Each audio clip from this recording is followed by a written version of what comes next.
I don't remember a time when curling wasn't a part of my life. When I wasn't putting in the sweat and hard work to be the best that I can be. Clocking in the time, the effort to practice day in, day out. Curling is more than just a game. It's a family, a community. And when it's time to play, I know I'll be ready. Hardline, supporting hundreds of our next generation athletes. Good afternoon, everyone. It has been a busy weekend here on the Curling Zone and Curling Stadium Network.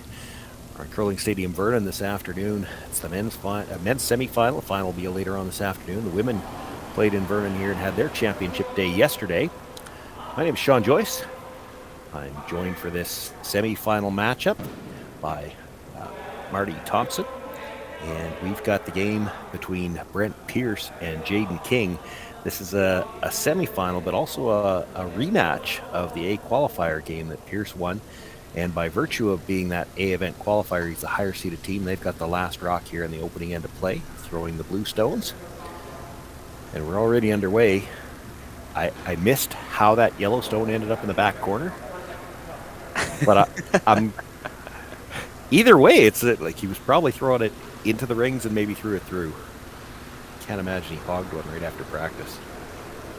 Yeah, great spiel for both these teams thus far. Glad you mentioned, that A qualifier, Pierce 4-1, and Jayden King, this young team out of London, Ontario, 4-1. The only loss, obviously, a game against Pierce. So great weeks, great teams. Good to see two Canadian teams rather coming up here in the semis. A chance to go through. Speaking of going through, this is sailing a little bit, eh?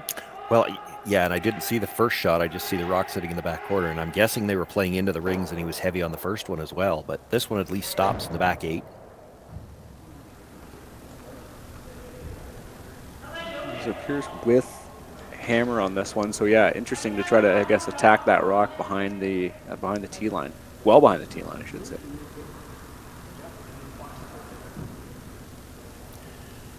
The lead for the Pierce team is Nicholas Umbach.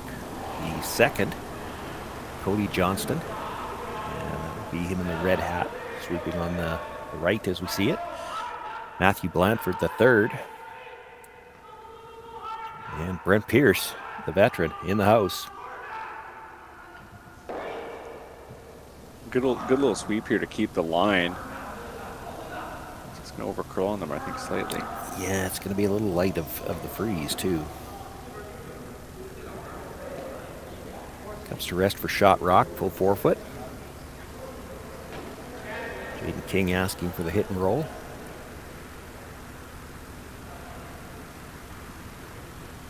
Second stones now. This is Owen Henry.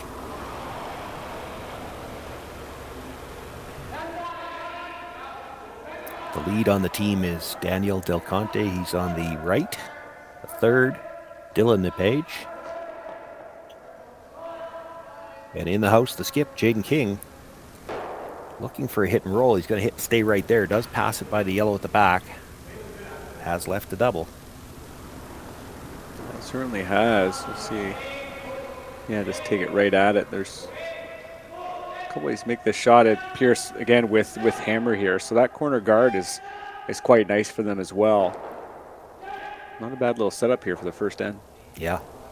You make the double here, and you probably assume that Jayden King will try to hit it and stay in the open, but it'll be up high enough in the rings by then that if he wants to take a run at rolling all the way across the house behind the corner, he'd still be in front of the tee line. Might not get the double here.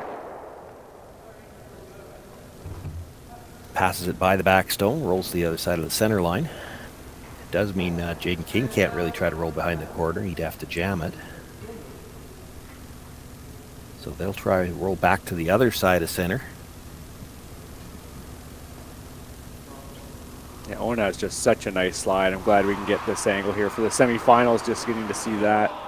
It's quite nice. You just get a little roll on this, eh? Yeah, he doesn't want to stay there. It would be a double and a roll behind cover. That's a good line calling here, too, just to make sure you get just enough. Great spacing.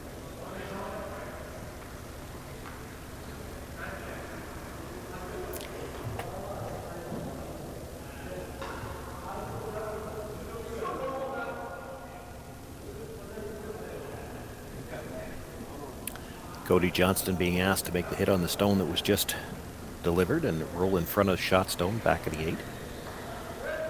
Now, Cody does have a good delivery, but pulling the rock between the hacks always makes me a little bit anxious.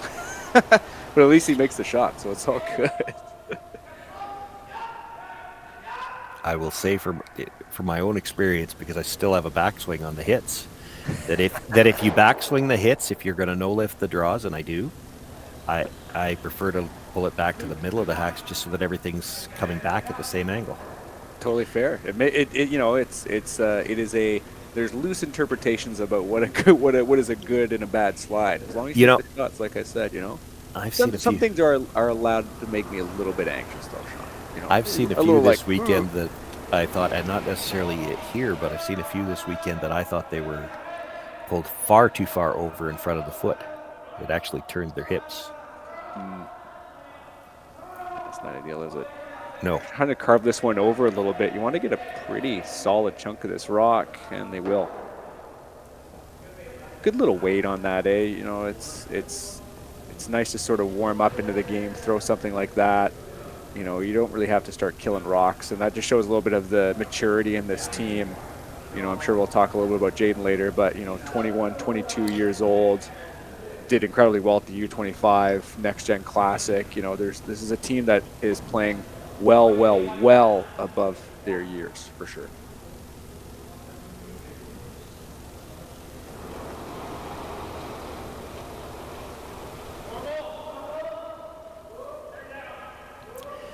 Matthew Blanford now looking for the hit and roll in front of that shot stone. He's got the hit. He's going to roll a couple of inches, but stays the edge of the 8 for second shot.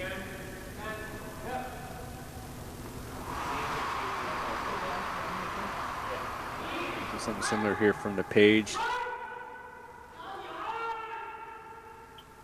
It's that nice little tidy hit.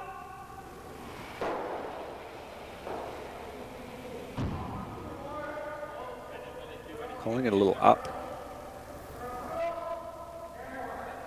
Got to be a little careful if he's on the outside. This is high enough. You hit it on the outside, you could jam this.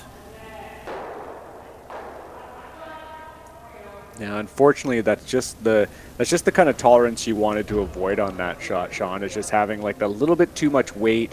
Saw a couple rocks there yesterday just watching the game. Some of the hits we were just noticing tended to kind of fall out a little bit.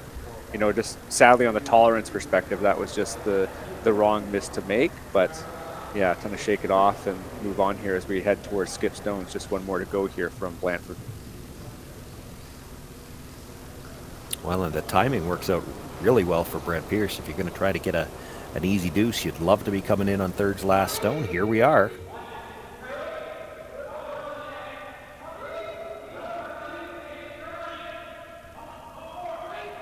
A lot of room yet, nothing out of the brushers. Starting to pick it up as we approach the hog line. Line's crucial here. You're seeing just how much the rocks are moving here in Vernon. That's quite nice. Nice and high as well. That's an excellent shot from Blanford. Great weight. Not really much choice now for Jayden King. He's going to have to try the run through. If you make it, you're probably looking at a blank.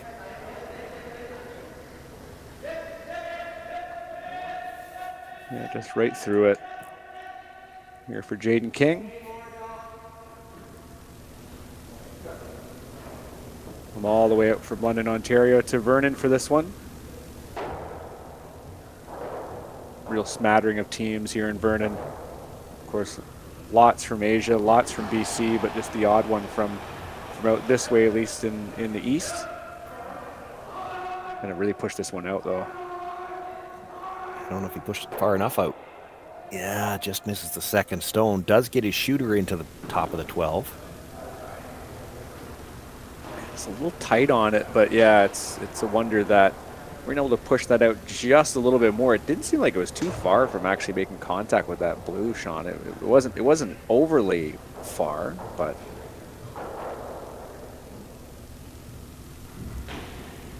it presents an issue for Brent Pierce because he'd probably like to just split the rings and sit two. The yellow's kind of in the way. And if he plays the hit, he's going to have to leave a double. It might be a thin double, but it's a shot Jayden King's probably going to play to try to get out of his end. Yeah, great point. You almost want to roll that rock like just to kind of like the center line and try to make it, as sharp as you possibly can, because you're bang on. That yellow rock is, you can't nose that. You know, you have to give something and try to make the angle as sharp as possible. Well, and if it wasn't right there, he might still just draw to split the rings. It's in the way. Yeah, right. Still a decent opportunity for a deuce here. Fortunate to get the one miss here in this end, but a great chance to capitalize here for this team from BC.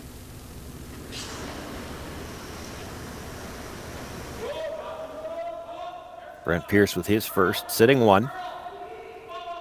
Looking for the hit on second shot. Rock needs to roll a little bit to bite.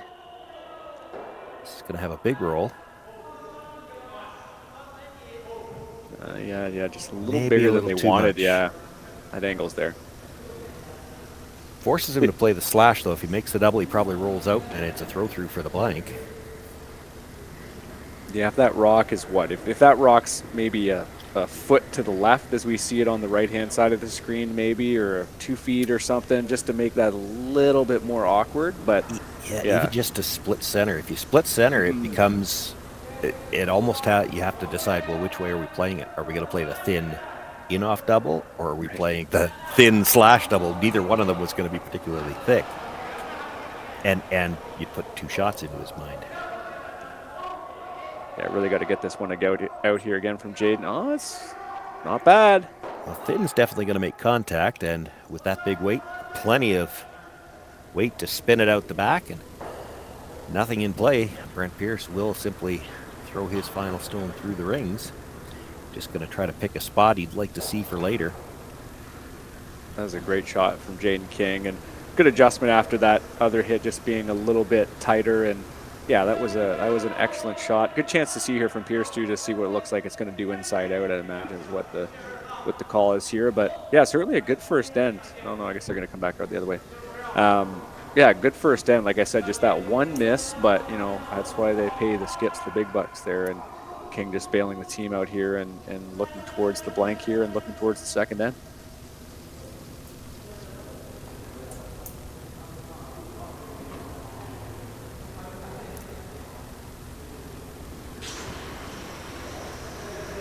Final stone of the opening end. Brent Pierce simply throwing this through for the blank.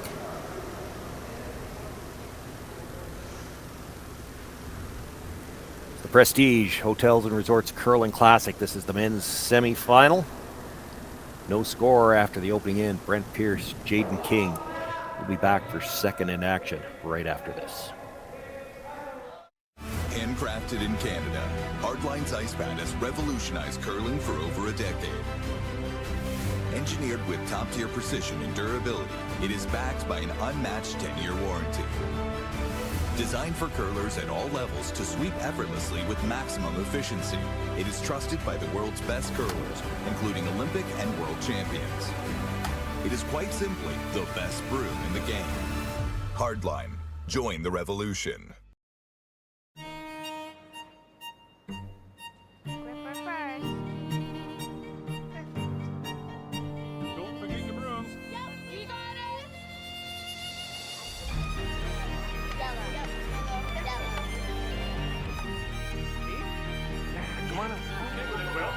You got one, you got two, you got... Just one little, please. You make moments like these possible.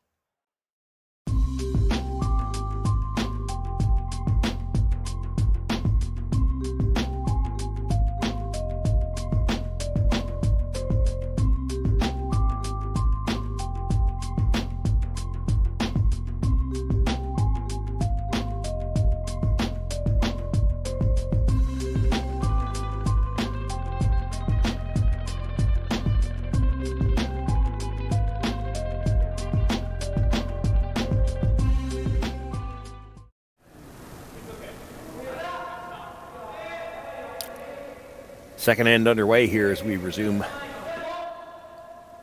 First stone brought into the top of the 12-foot off the center line. The corner guard attempt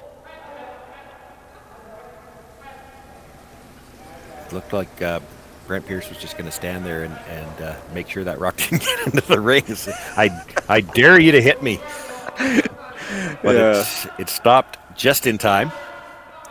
That's some shenanigans for the second end for sure. Yeah. Again, we didn't see the call on the first one. Into the 12-foot, I don't know if they were playing the center guard or trying to play top 12. I would tend to think in the second end they'd be playing the center guard. Yeah, good chance to recover here for Conte. Daniel's been a little, we're assuming that first one was a guard. He's been a little heavy on his first 3 draws to start this game off, and that's something he's going to need to turn around quickly. You have to have those lead stones. Yeah, good little recovery there. Maybe making a big adjustment and just having your sweepers on it. And, you know, that's part of the battle of playing lead. If you do struggle with that draw weight is knowing that you can fall back. You know, you've got, you know, good, strong, young guys in your team. You can just fall back a little bit. You know, feel like you're going to take eight feet off or more, right? Just have that sort of mental picture of, I'm going to take X amount off, and, you know, for the odd time you hog, you know, the other times your teammate's there to pick it up for you. So this is really going to move on them. It might just, eh? Makes the hit, but the shooter will roll all the way across the house and out of play.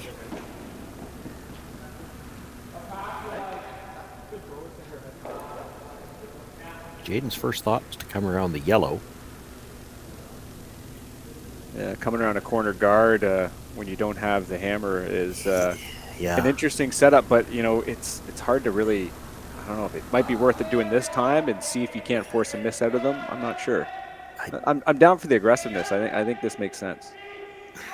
I hate that blue stone looks awfully dangerous to me. You could hit and roll in off it. It's because it's so tight to the rings. It's a hard one to ignore. And it's a whole different story when you're coming around a corner, even your own corner. If it was a center guard, that's a different story. Had to go a little bit to make sure they were by, and this might slide behind the tee line. Yeah, almost got the execution perfect. So, yeah, it's tough where it is there now because, yeah, that's the right call for sure. Just follow it down, but yeah. It actually popped out into the open on the other side of the guard as well. It looks like an okay shot, but if I'm scoring it, it's a 2 at the most. and it might be a 1. It helps Brent Pierce more than it does Jayden King. Mm-hmm. Most certainly.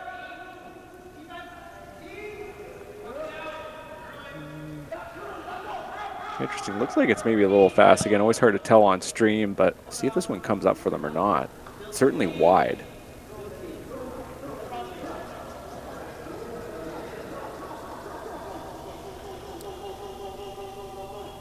Yeah, you know what? That's a good spot for that blue rock. Yeah, yep, that's a good spot. Just in front of the tee line, and might have left a sliver open, but it's on the side where if you don't get right to the nose, you're going to jam it into the yellow. Yeah, great chance for Henry here to just attack that blue. Yeah, maybe just, you know, you don't have to overthrow this for sure. You know, just a few feet more. Focus on that. Get the line right here. It's gonna be quite good for yellow if they could make this nice little tap back. We're on the brush right out of his hand from the inside, so that should be a line call. This movement's good though. Maybe even hold up just a hair, yeah. By the front, and now they're sweeping for curl.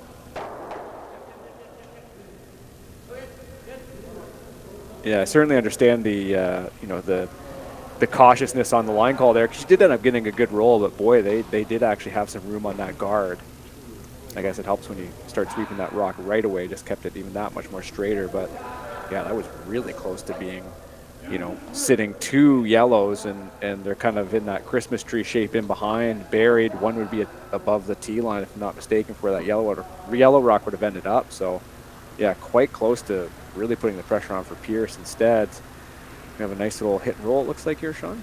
Yeah, yeah, and he can throw it fairly quietly as well.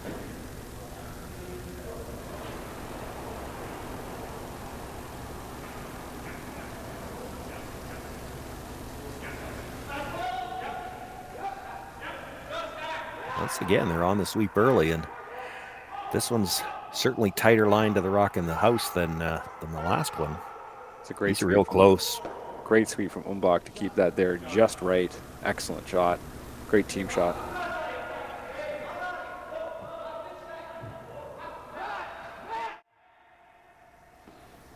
Yeah, to see the aggressiveness there again right away, calling just to keep this a little bit straighter, and that's the right call. Ultimately, you know, it's difficult when you try to avoid calling line too early.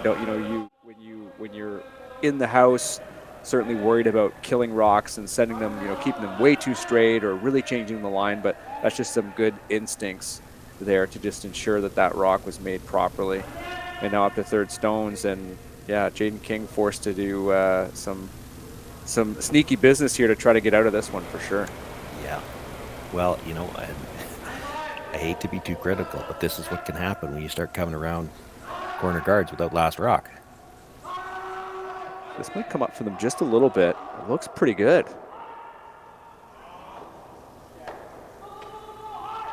Oh, splayed them both. Hey, that's really unlucky from the page. Good execution.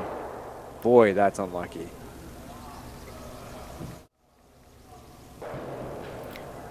One more look at this. They're actually, they weren't sweeping that particularly hard, but if anything from the side that keeps it straight, it needed to curl just a feather more. Or a feather less, I guess, that he just gets the back one. But yeah, you couldn't hit that worse. It's tough when you have that you have a couple different options to hit to, and yeah, they don't quite you hit half of each. Well, I'm glad we have the skipper back from the washroom. I thought he had just left, Shawn. I was wondering, I'm like, is he done? Does he have a flight to catch or something? What's going on? But I'm glad he's back.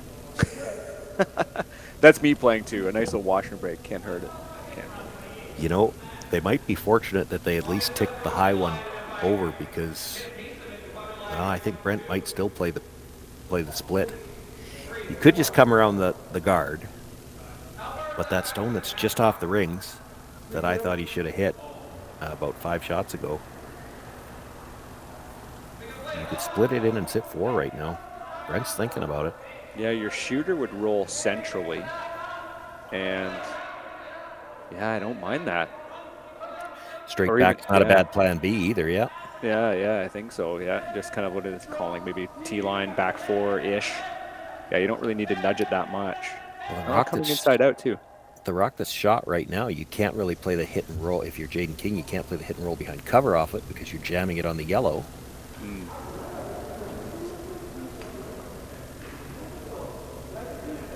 So another great chance for Team Pierce to capitalize on Hammer after that blank. Chance to sit 4. With the first of the third stones coming here in Blandford.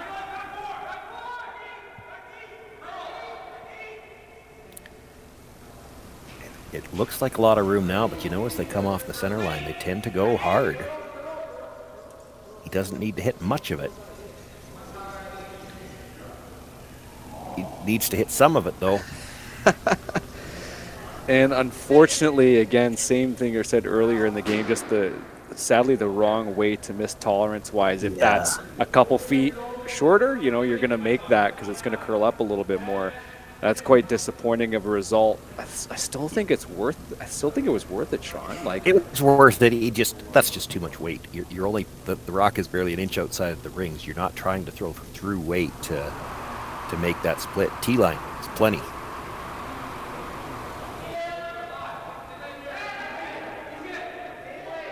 So a chance to just kind of hit this blue rock and get a nice juicy roll under the guard. I don't think they could roll under the guard without risking the jam on it. Okay, that works. I'd have been tempted to play the double. Yeah, on the other side. Yep, totally. The slash double.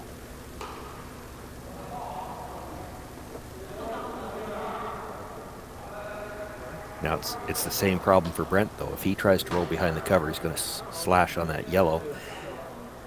It probably stays far enough out that it's still third shot.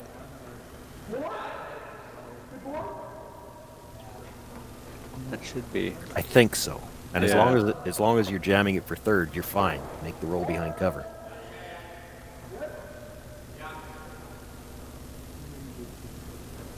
And Matt Blanford here. Big shot.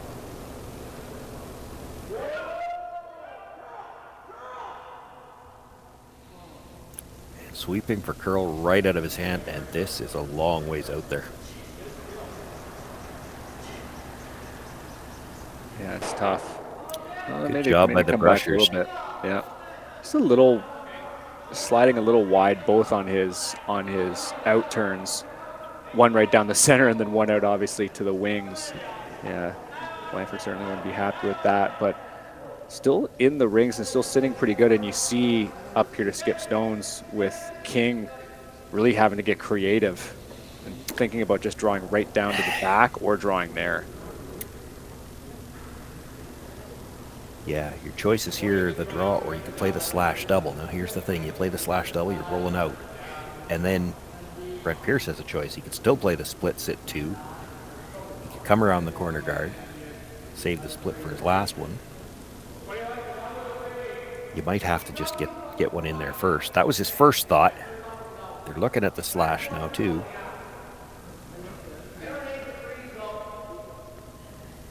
Yeah.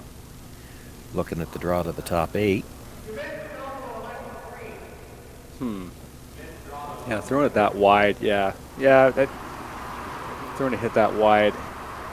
I get maybe just being like a little bit cautious about it, because if you do sink this draw, you know they'll have that blue rock at the back as a potential item to jam onto. Yeah, I don't know. I tend to like this call here from Jayden. Just come around, just see if you can get it in a weird spot, and you'll have another bailout shot after this one anyways. So if you need to move some granite, you can.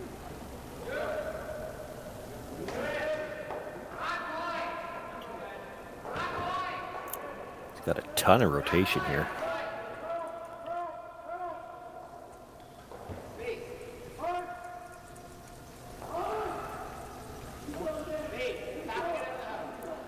And it's a little heavy, but that rotation allows you to curl that over and still make a decent shot. So sitting the 1 pretty decently behind cover. You know, it's not the hardest shot in the world, but there is some certain level of difficulty to just removing this yellow stone and giving Jayden a potential hit or something on his last.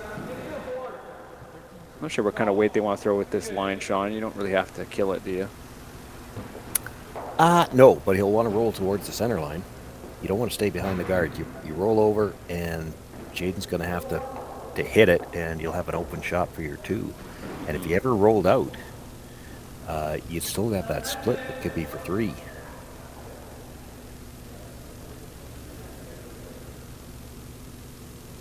Yeah, crucial shot here with still a big score potential in this end, no doubt.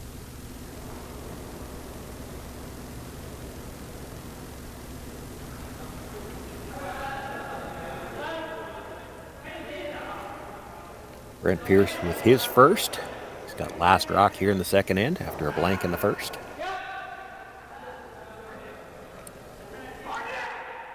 Looking to hit sit 2. He'd love to roll the shooter out into the open somewhere.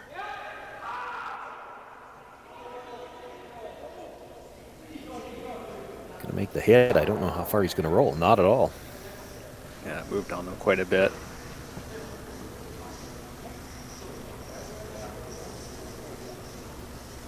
Yeah, tempted just to throw the same thing he just threw. You know, come right down in there, take a few feet off of it. Your sweepers know this path now, hopefully, and see if you can't just meld one on there. I like this call too. Considering where that blue rock actually is, you know, you can just you've got a little bit of leverage too. Even if you're just behind the tee, that's still a difficult shot for Brent on his last. So it's a good call here from Jayden, and they'll try to see if they can put the pressure on here. Pierce, maybe even get a force.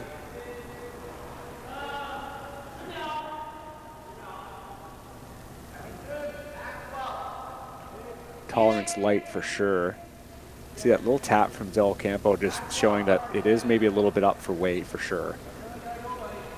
Oh, trying to do the carve to kill here too, and really got to slow this one down.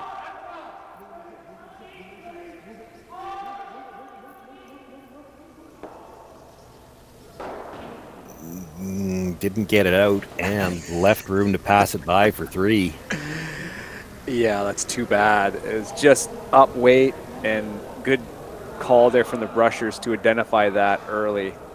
Yeah, that's tough, eh?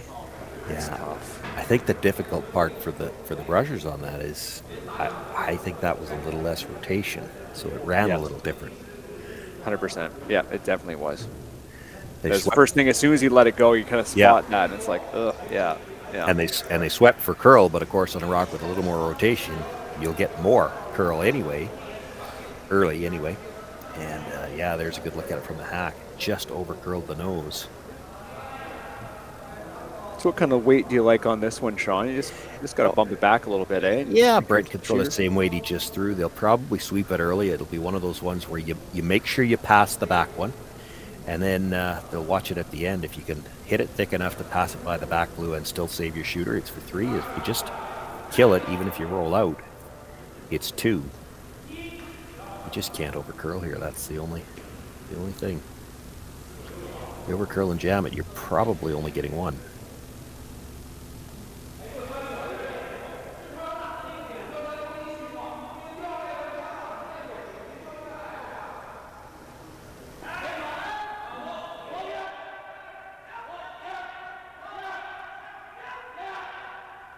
Walk right down on it here. Yeah. Make sure you pass the back one, and then you'll try to carve it over for about half a rock. It's close. It's really close. Perfect. Brent Pierce, nice little tap through the rings with his final stone here in the second end, and he will pick up 3 points with the hammer. It'll be Jayden King with last rock in the third. Imagine being able to stream every curling game from every sheet from any event, be it your Wednesday league game, bonspiel, or corporate event. Curling Stadium offers an all-inclusive streaming solution featuring high-quality cameras, ease of use, great reliability, and minimal installation. Offering your sponsors customizable ad space on your streamed curling games and being able to sell video packages to your corporate events for increased revenue. With Curling Stadium, you can stream to any device, be it your mobile phone, tablet, or computer. Push the feed to your desired platform, be it Facebook, YouTube, or any other social media. Curling Stadium is simply the way forward. Where it's commonplace in other sports to televise every game, we want to do the same. Curling is a global sport, and it's time it gets the coverage it needs. Make your curling club the next Curling Stadium.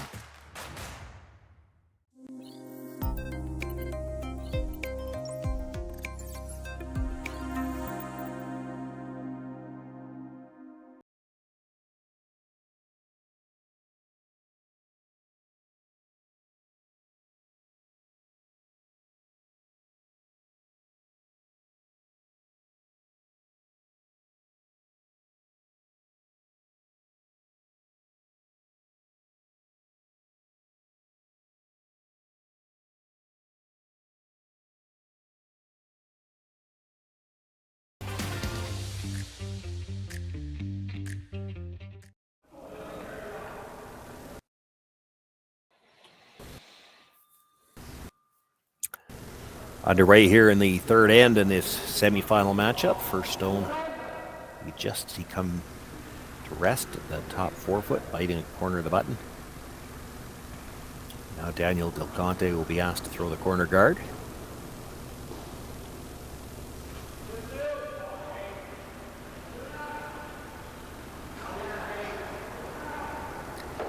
there's only just so many ways these ends can start under the 5 rock free guard zone. It's almost like you could follow certain scripts. We can call the first 4 shots and then come back in about 2 minutes.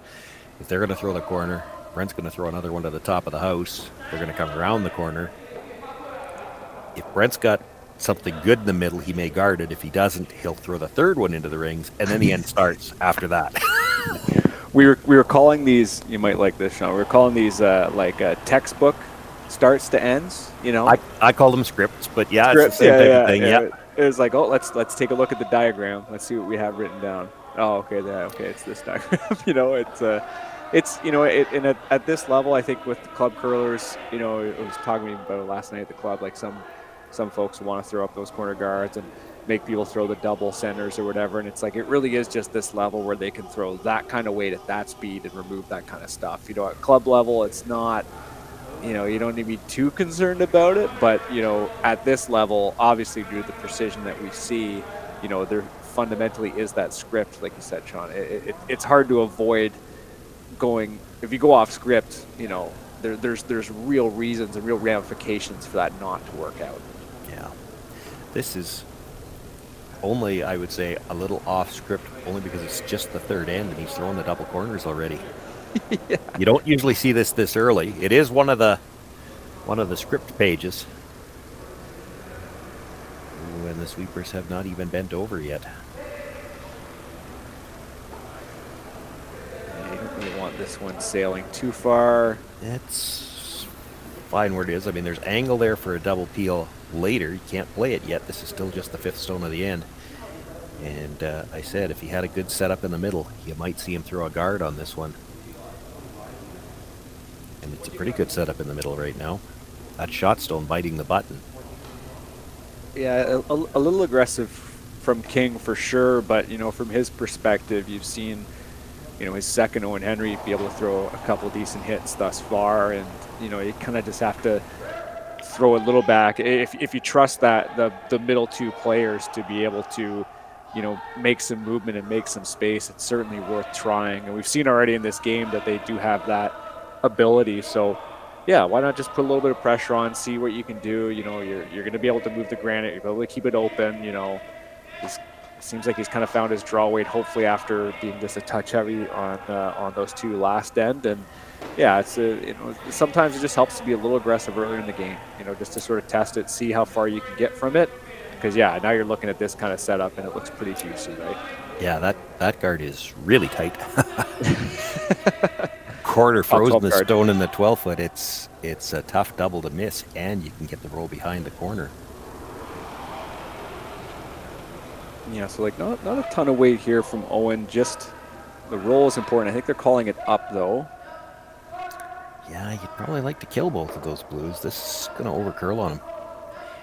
Going to stay right there, I think. Well, it gets a bit of a roll. Does kill both of the blue ones, though. That's still good spacing. You're going to see Brent go after this yellow, but, you know, the trick is that, you know, it could spill out, or you could even, if it does roll out to about there, you might be able to play around it. You know, there's other ways that the play still has to sort of go towards the middle, and you're able to sort of have that stuff that you can hit and roll later. Because, yeah, that would be ideal to just hit and stick it, but, yeah, we'll see if they're able to execute that shot for sure. Cody Johnson's up next.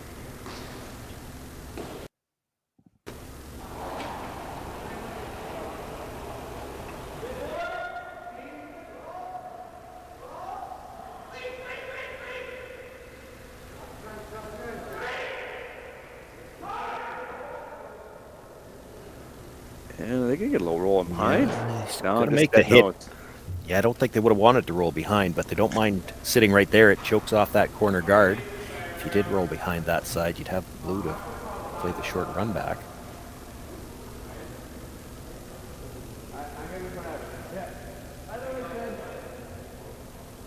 Do you like this here from Jayden just to come around? Not on that side. Because that short run back is there.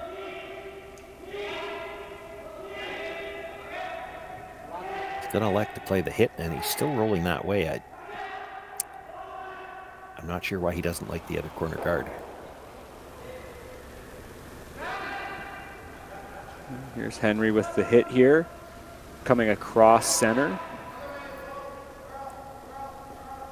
King with hammer, those two corner guards trying to take advantage of it, and it will be just off nose. Certainly a little bit of disappointment there from Henry as it's wide open. And yeah, the difficulty in this, and I know I sort of alluded to this earlier in the end, only a couple of shots ago, you know, you do need to lean on those middle two players to be able to execute on the, you see a score correction there on the back wall there, but you need to be able to execute on these corner guards because now they're just completely in no man's land.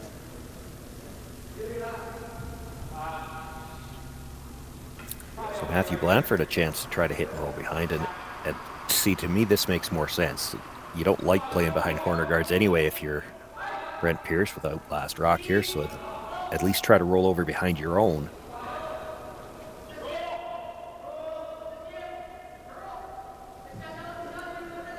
Carving it even with that very, very narrow line. See where the broom is still. I moved it slightly over where it was, but can you get enough movement on this? Not quite.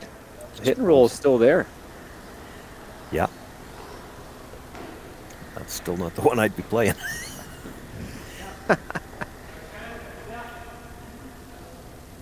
Yeah, first stone's coming up here for Dylan DePage, and you know, there's difficult shot, but you've got some tolerance here in terms of rolling it. You know, I'm not sure exactly what kind of weight they're going to throw, but you know, you don't really need to hurt it too much. Just get a big juicy roll. You can even go all the way out, you see, to the edge of the 8.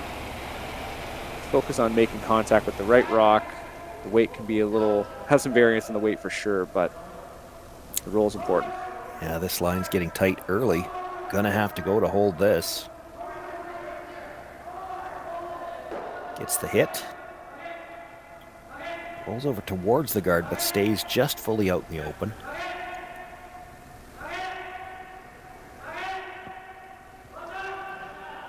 So for Pierce, you know, he could just try to just nose that. Yeah, you saw That's the what I was thinking, yeah. They saw the line on that blue one, like the blue rock that you see just to the left of that yellow one on the left side of our screen. You know, they got a little cheeky just thinking that they could nose it. So you know the line if you're Brent, so let's just try to do that again because the nose would be ideal, right, Shawn? Just sort of completely nullify this half of the sheet. Yeah, and you know, by the same token, though, if they roll 2 or 3 inches broom side, this rock has now been exchanged. It started out at the tee line, and now it's high enough up in the rings that if Jayden King ever does make the roll behind, it's a very short run back. Now they've rolled it right back to the other side, though, and right back to the tee line. That's one way to miss that, get that buried behind the card. Yeah, still to come around, makes sense. You're just coming up to skip stones after DePage here, so yeah, difficult proposition for this team from Ontario to try to really execute on this hammer situation, but make this draw around. You could make the draw, get buried, and be shot, maybe? Yeah, you know, there's a small window there, but it is possible for you to get there, and yeah, we'll see what Dylan can pull out here.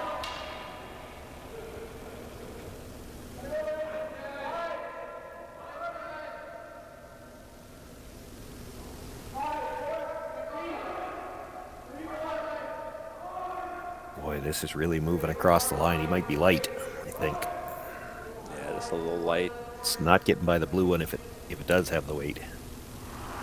Well, another guard into the pile. The question is, yeah, that's actually a pretty nasty stagger there with the yellows and blues. So yeah, Brent Pierce, objective number 1 is just get behind those staggers as soon as possible. And yeah, play that nice sort of like top 8 weight. You're seeing how much these rocks are curling too, Shawn. Like, you know, you really can get into a really nice place quite easily as long as you play that weight that's, you know, above the tee line. Should move for you pretty good.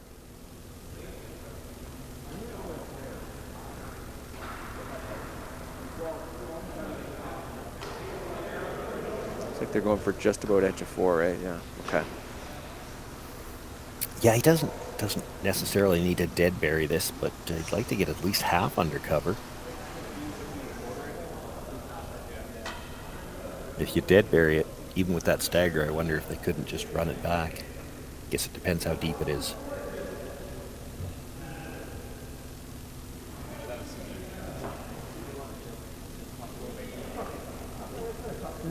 chance to come around here. Big shot here for Brent Pierce. He got 3 in the second end. And now a chance to set up the force right back in the third. Yeah, no kidding.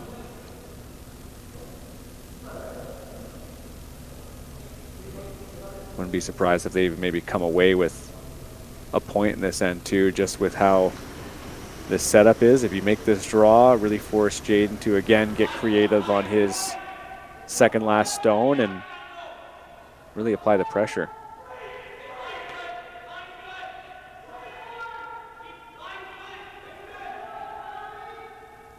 They really want to make sure they keep this tight. Yeah, he's got room by the guard, but it is getting tight. They don't seem to want to go, so are they worried that it might be a little deep?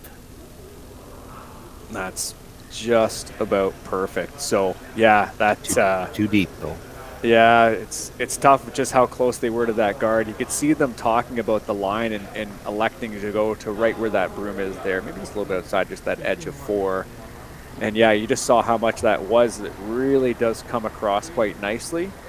Yeah, that's quite close for this team to try to judge that kind of weight coming across center. But it is an opportunity here for Jayden to just sort of draw on top. And almost be wanting to end up close to that top 4 weight. Be shot, of course, but be on the lighter side for sure. Let your sweepers bring this in. Because if you draw right onto it, I'd imagine we know what Brent Pierce is going to do. Now, Jayden King, and we saw it with the intern last end, he throws a lot more rotation. This is not going to curl the same as Brent's did. So they're trying to carve it early. Yeah, how much can you kill this? Yeah, not enough. It's hard to tell, too. You know, it could be the rocks as well. We can't time the rocks, and we can't time the deliveries here, sadly, from reliably anyways from where our vantage point is, but that's certainly difficult from Jayden to now have all of those draws end up a little heavy. And for Pierce, yeah, just attack the top 8, I guess. Just try to control the front. Yeah, Make the draw tough. Question of what line you want to be on.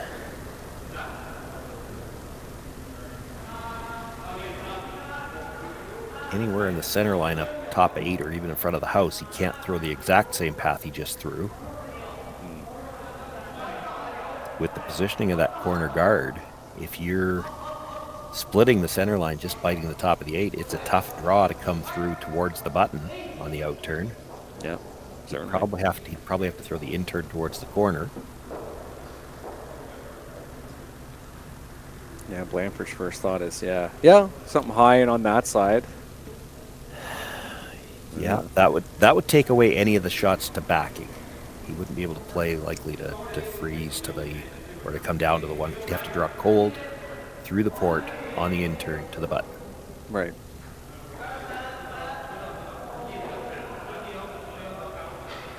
Certainly spoiled for choice. This team's up 3, and they're really debating how to prevent Jayden King from getting 1 even. But you know, sometimes it's nice to have those conversations when there's a little less pressure involved. So let's say. Yeah.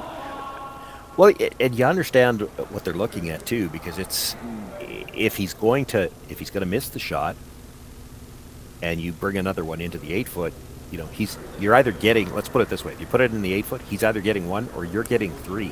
Yeah. There's probably no in between. Yep. If you leave it up short in front of the house, it's never going to be more than 2, and it's not like you could take everything away anyway. I'd be tempted to try to just bite the 8-foot, even full 12. Outcount the one at the back, because the only way he's likely missing is if he crashes.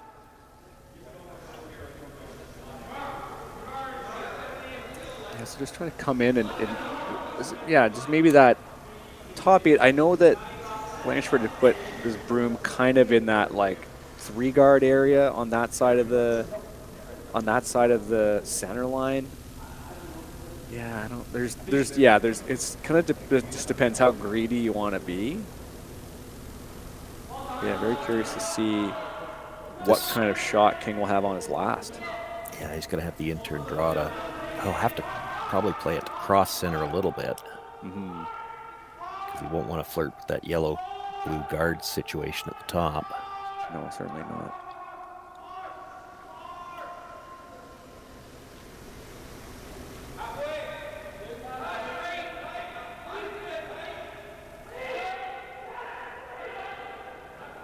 Boy, this is going. I don't know if he's going to block anything here. Yeah, did that ever start curling? Wow. It started to get movement. It felt like almost like a third. Maybe grab a something sheet. because it's a lot higher than they were thinking too. It probably takes away the out turn draw. Well, he's still going to play it. Yeah. It's not going to look great from the hacks. But it's there. Yeah, that's too bad on that rock. Even you just saw it sort of cut you off there, Shawn. But yeah, just you saw at the end there the blue rock was just almost coming directly sideways. So yeah, something definitely is up with that rock. That's too bad because if you made that really nice, yeah, this doesn't look as daunting from the hack. I know we sort of saw that angle briefly, but yeah, difficult for Pierce, and King with a chance to get the point and get out of here.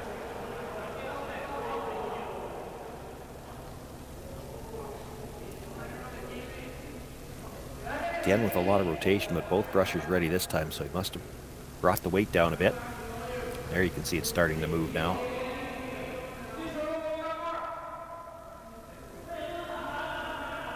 Still don't think he's got any backing. Great recovery on draw weight there from Jayden. Well done.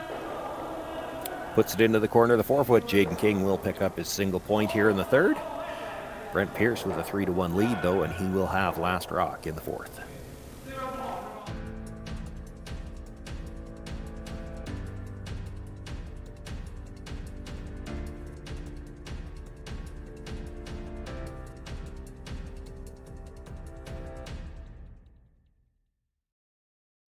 I don't remember a time when curling wasn't a part of my life. When I wasn't putting in the sweat and hard work to be the best that I can be. Clocking in the time, the effort to practice day in, day out. Curling is more than just a game. It's a family, a community. And when it's time to play, I know I'll be ready. Hardline, supporting hundreds of our next generation athletes.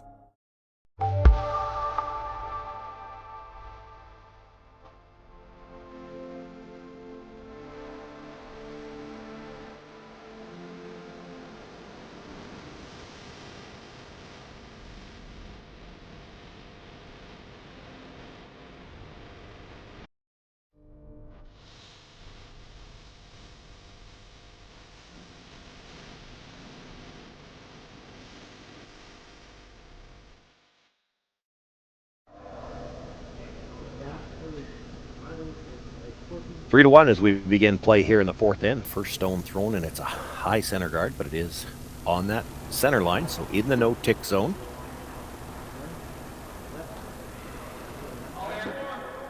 Nicholas Umbach looking to come around it.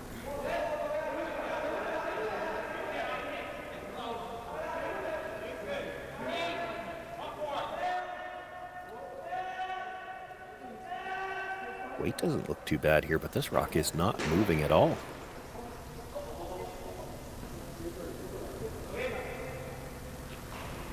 Brings it into the top 4 foot, still half to 3/4 open. That's a little surprising.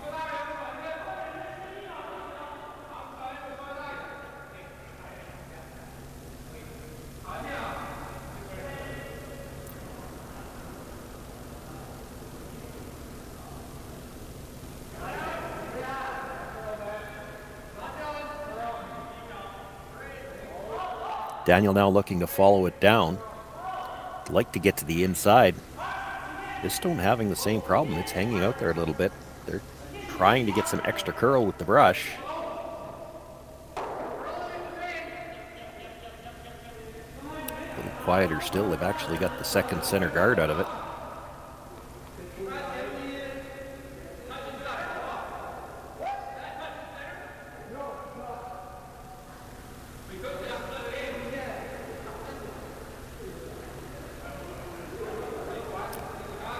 Guard that was just thrown is not touching the center line. I'm not sure if they're talking about trying to play the split or not.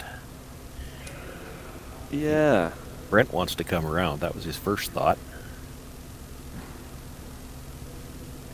Yeah, I mean, another script or textbook start to an end if you have the hammer and you can sit two behind two center guards. It's going on the in-turn side. here from Umbach.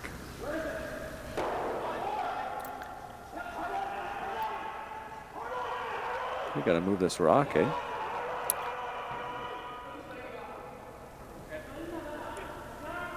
Just rubs the one tighter to the rings, and that one certainly moved. Now that's, you almost expect when the outturn seemed to be so straight as they were coming in here this end. That's not terribly surprising to see the intern curl that hard, but it's something that they'll have to watch for. I can't, it's tough when you do so many games as a caller this week. It's hard to remember whether you've been on this sheet and whether you've noticed that one turn might be curling more than the other, and but the players should probably be aware. Either that or you keep a rock book for Vernon, BC, you know, or an ice. You know, you got to write it down every single time. Yeah.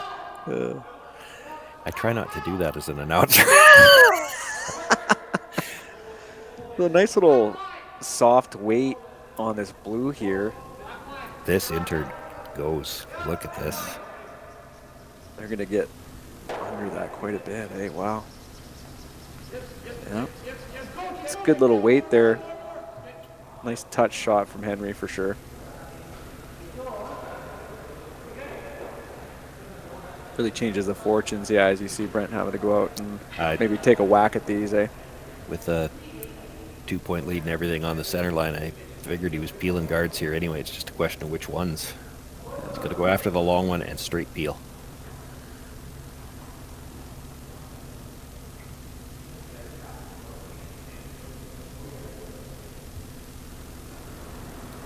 Cody Johnson here with some big weight.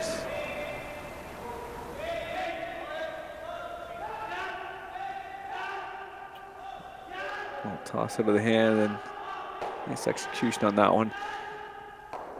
Yeah, for King, I guess you just put that back up. Yeah, just sort of maintain this shape as long as you can in this end. I like this call. You see so many times after a peel like that, somebody will make a decision, okay, we got to deal something with these rocks and rings. Well, why? They peeled the guard. They obviously don't like it. Put it back. Right.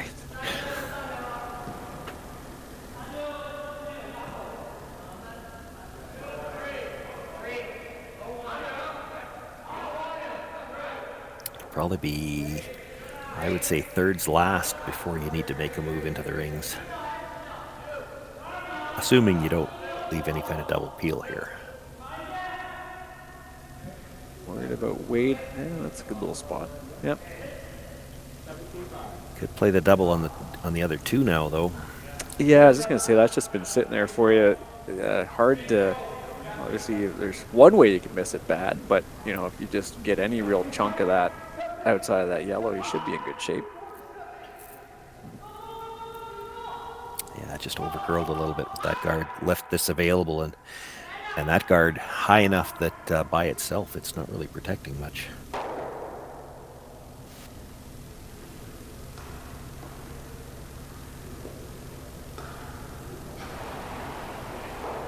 Second big weight here from Thompson the second. Yeah, gonna bring Once it they hit it just off the nose.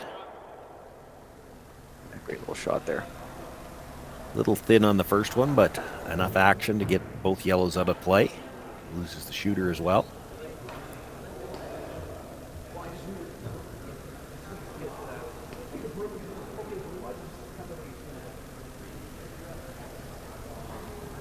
Team King out of London, Ontario, and the London, Ontario Curling Club.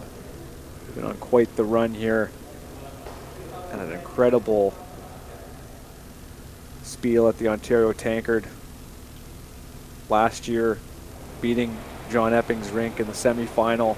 Truly outplaying a very talented, very strong team. And then taking on the Howard rink in the final. Howard playing as a 3, but just narrowly lost that 8-7, and again, it's starting from King as, you know, a 21, 22-year-old skip, and especially in this province here in Ontario, it's a really promising young group of athletes, and you know, the men's side and the women's side, it's kind of analogous to what we sort of see in the top level of the sport in this country, where, you know, there are certainly those top teams, and then the cascading effect as the teams sort of go down, whether it be an Epping or a Howard on the men's side, obviously Homan on the women's side. And it's just good to see some fresh faces and teams that can truly compete at the tankard level.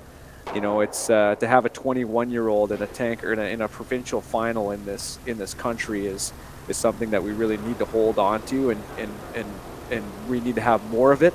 Obviously, that's why the U25 Next Gen spiel happened earlier this year, and guess who finished second in that? The Jayden King rank. So, it's just the longer we can kind of keep these teams together, and I know it's maybe crass how I'm speaking about them, but it's true. Like, this is just good for the sport to have a team this young, and especially, competing against a skip like Pierce, who's been there and done it.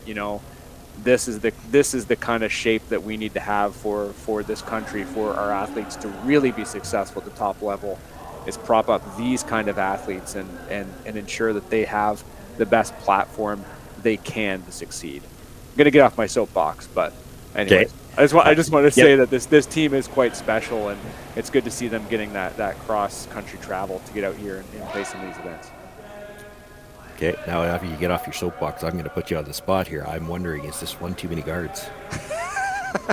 Well, I was too busy talking about some other abstract stuff, Shawn. We're on to third's last stone here.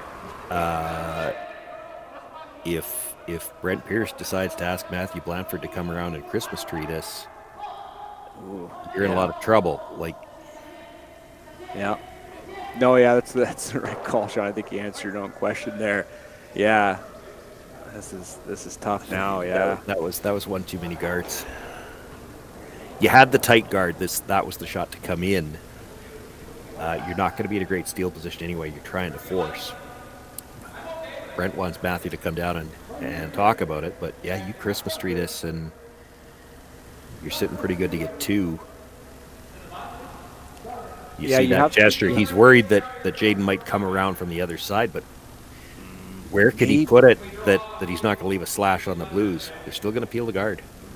Oh, interesting. Yeah, because the thing with the come around on the right side, as we see on the left-hand side of the screen, is that you have some tolerance for where that rock could go. You could even be sitting like top 12 and King's still in trouble, as long as it's buried. Oh, I don't think he was looking at coming around the right side for Matthew. Yeah. You know what I mean? As long as you Christmas tree it. The only thing they were worried about was King coming around the other side, but for him to be shot rock, you're going to have a slash available. Right. So, I guess they see that right away.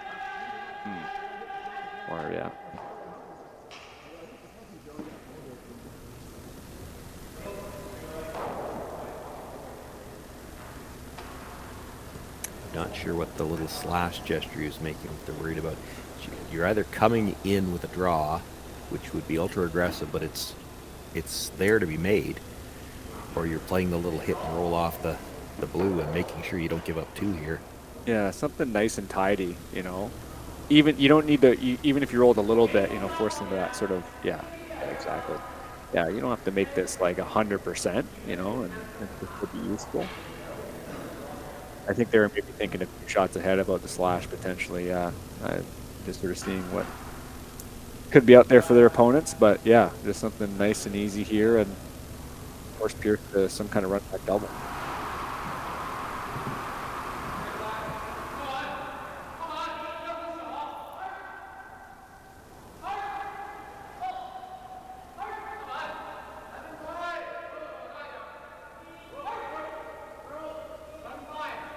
It's quite an extension on the release. They're looking for curl here. Wants to get a roll to the inside if he can. Boy, it's trying. That's a decent little sweep from Henry, though. Yeah, I see how red the face is when he comes around. That was a good sweep. It does make it, slightly just on the trickier side for sure. But another half a rock would have been really nice, Shoot.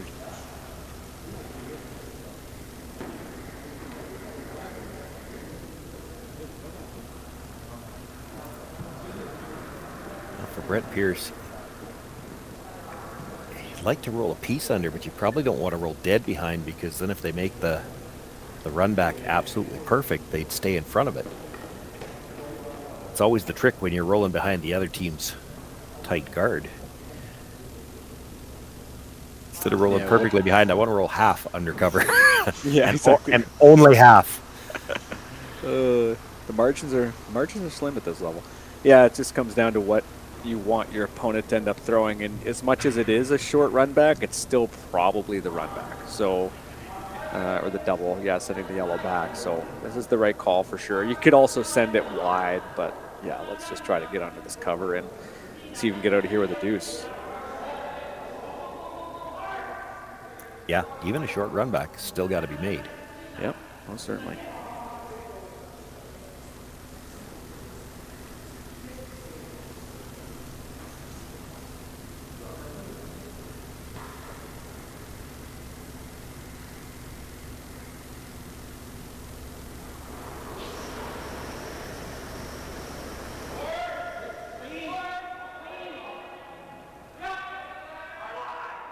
On this pretty quickly. Well, they might be trying to roll to the open side.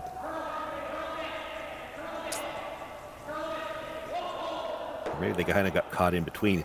Gets a roll maybe another inch in behind, so it's pretty much edge to edge. It's actually not a bad spot. Hard for Jayden to roll under cover.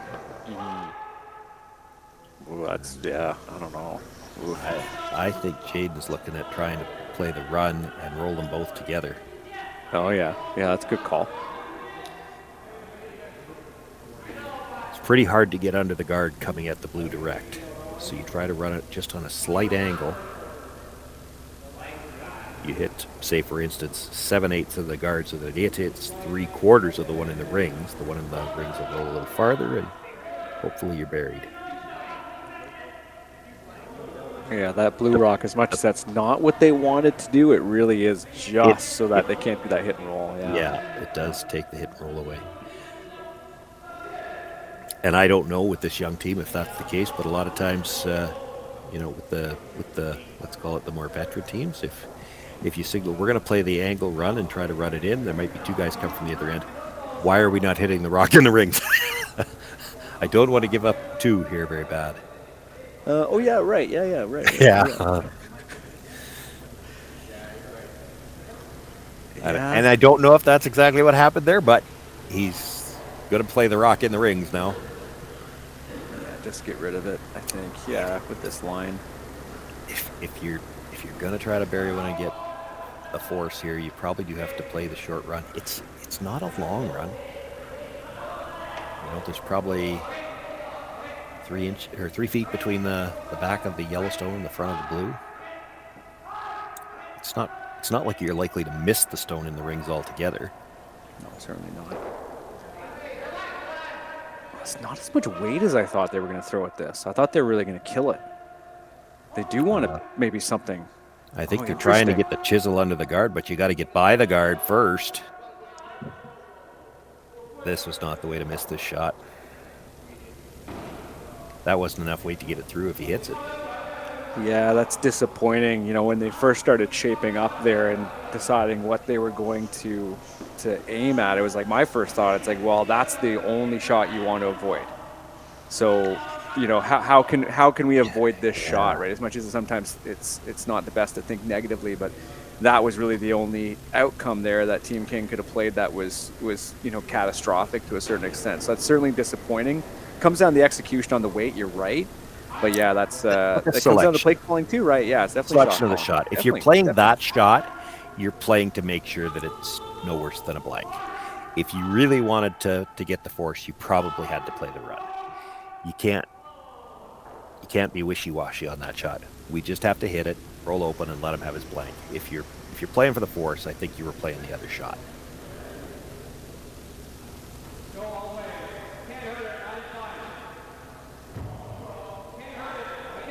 Gives Brent Pierce a chance to draw. Just needs a bite of the 8-foot. He can put up another crooked number. He had 3 in the second. With this draw, it'll be 2 more in the fourth. Brent Pierce now with a 5-1 lead after 4 ends of play. Jayden King will have last rock in the fifth.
Handcrafted in Canada, Hardline's ice pad has revolutionized curling for over a decade. Engineered with top-tier precision and durability, it is backed by an unmatched 10-year warranty. Designed for curlers at all levels to sweep effortlessly with maximum efficiency, it is trusted by the world's best curlers, including Olympic and world champions. It is quite simply the best broom in the game. Hardline, join the revolution.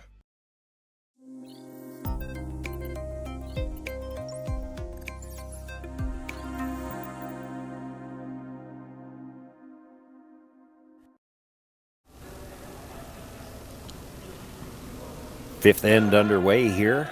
First stone being brought into the top of the forefoot.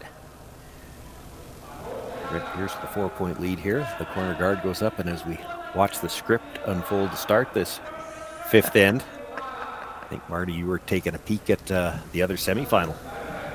Yeah, you can just kind of see it out of the corner of our screen there when we take that wide angle coming back from commercial. But that's Abe and Shu, Japan and China, respectively. Shu has a 4-2 lead here. Very entertaining game. They have taken 2-2 spots, and Abe's just one apiece in the first and third. So Abe with the hammer in the fifth and down by 2. So again, the winner of this game plays the winner of that one. That final can be watched, of course, here on Curling Zone, Curling Stadium. So yeah, just a quick update there, and certainly a tighter game than this one right now, but there's still lots to be played in both games. We didn't get very far into the script while you were going through that. We've seen the corner guard. Here comes another I'm going to one vamp a little bit more. I can take some time out. Into the rings in the middle. I will be interested to see, I must say. We saw already in the third end, Jayden King playing double corners. So you have to kind of think if he did it in the third end, and he's down 4 now, he's probably going to do it in the fifth, right? Mm-hmm.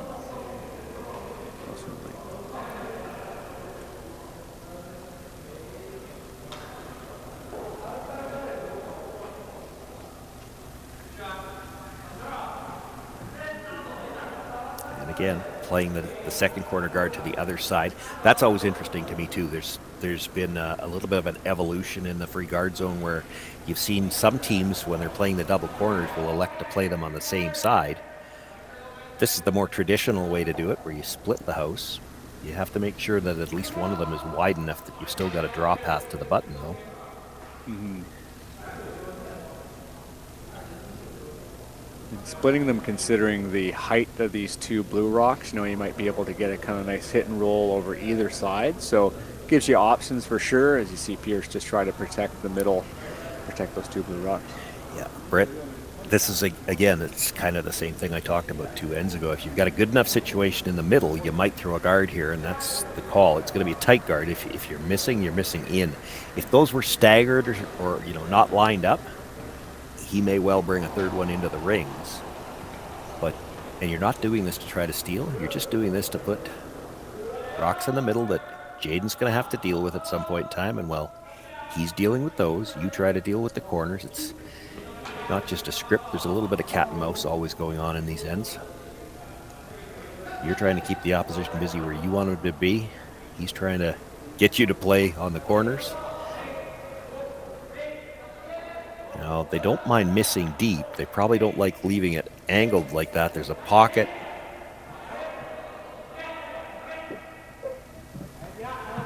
It's kind of an awkward spot, and yeah, I see maybe just not even quite going there yet for King. Yeah, I wouldn't mind going there now. I mean, you hit the one, the two blues that are right together. Just hit it right on the nose. The back one's not going anywhere, and you sit in the pocket of the other two. It's going to peel one of your corner guards likely, and then you just come around the other one. This works okay too. You could play that. I don't think he's guarding the middle again, so You can play that same shot later. Got to bury this. Taken off on them too. Oh, poor Dylan. You know, they were just joking with him about him maybe sneaking a little snack. He was just chewing something, and now he's had a big sweep. Yeah, he's gonna slow down and let this be a card. Fair enough. Oh, I mean, it's tough now. I don't think Cody's gonna miss this twice if you throw one up there again. Well, you know, the double peel is not easy. I mean, the stagger they're tight together. Peeling the other one doesn't really help. Right. You don't want to hit this too thick where you have that guard maybe go a little bit in towards the middle. But a shot here from Cody. Been checking the comments. The pride of Thunder Bay, Ontario. A little misleading with the playing out of BC and having the Vancouver Canadians hat, but we'll take your word for it. On the brush from the inside right away. If he gets to the nose, he'll leave a corner guard up. He actually going to cross. He might leave a few guards up. Yeah. I think you have to hit that blue one now. Because you have to have a way to deal with the one that's now under a guard.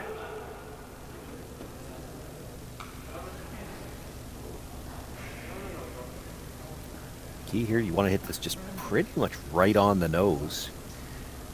The back blue will go. This one will move over just an inch or two because they're staggered, and you should stay frozen in a pocket. And that's how you get out that blue that's behind cover later on. Boy, this got tight for lying early, though. Doing a good job to hold it. Yeah, great sweep here from Del Conte. This is going to curl too much. He's going to catch the other stone. You did not want to touch that stone. Lucky little roll, though, eh? Well, yes, except it rolled for fourth shot. Yeah, I mean, at least it didn't go too far. To see how much upward momentum it had. A lot more than I think with that weight, but yeah, just going to skate it right back up. You know, and if he doesn't touch that wider of the three stones, he's golden. But it just touched that enough that it sent the shooter spinning.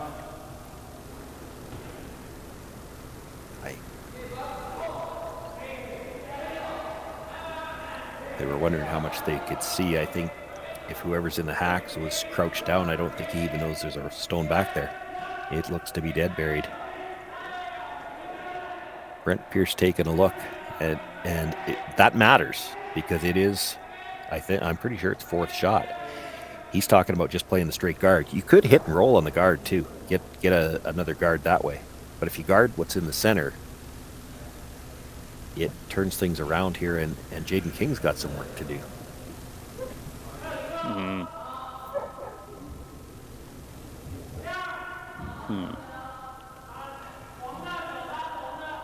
I don't think you just have to play a straight guard, though. You could always hit and roll off the corner guard, and then you've got a play on that Yellowstone eventually if you need it too.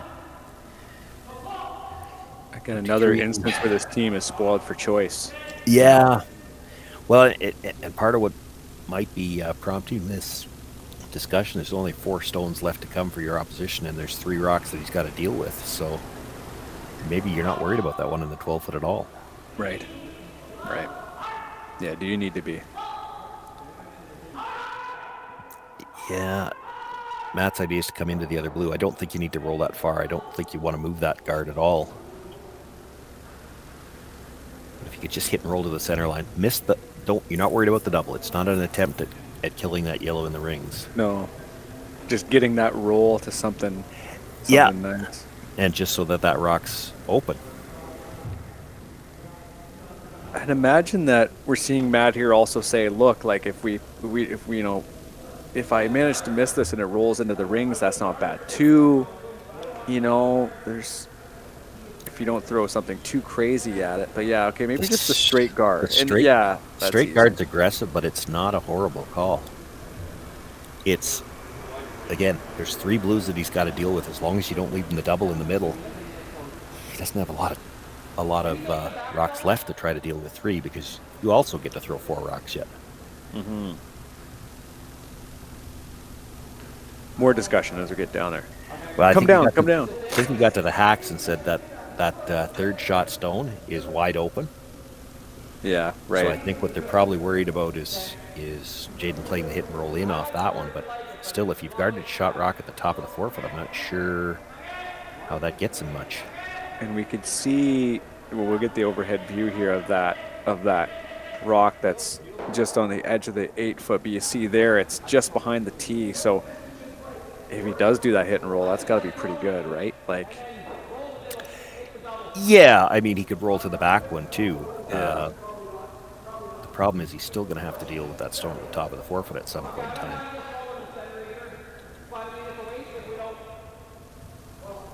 Now, if you're worried he's going to hit that one at the back, that might be where, because Matthews wanted to play this shot all along. yeah, I know. and it might be a case of he said, well, ours is open, so he can hit it. It doesn't matter that it's third shot. So they're going to play the hit on the guard. You can get both with this. You can get rid of the guard and roll in front of your own. They keep talking about rolling right into the blue. I don't think you want to roll that far. No, yeah, you don't.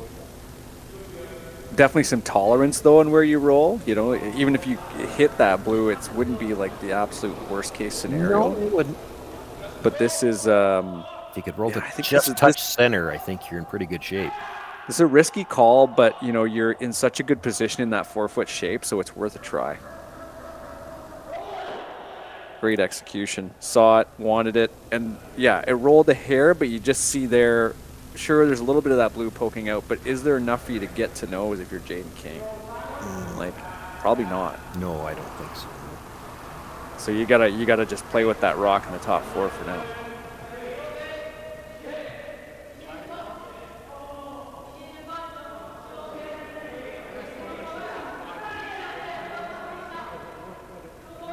So now we're switching into the third stones here for Team King and Dylan LePage.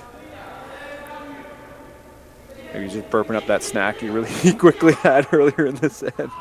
Trying to focus and make a really clutch hit and roll here.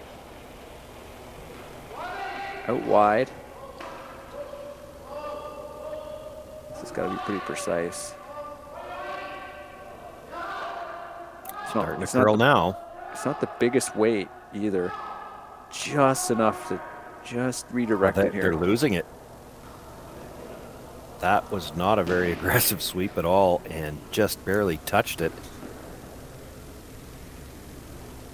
Yeah, just the weight selection, I totally get it. You kind of almost want to just kind of tick it and come over, but you know, it wouldn't hurt you to play a little bit extra weight there for sure. Because now it's a hit and roll, and it's this is not going to be looking good here for Team King. Team Pierce with a great opportunity.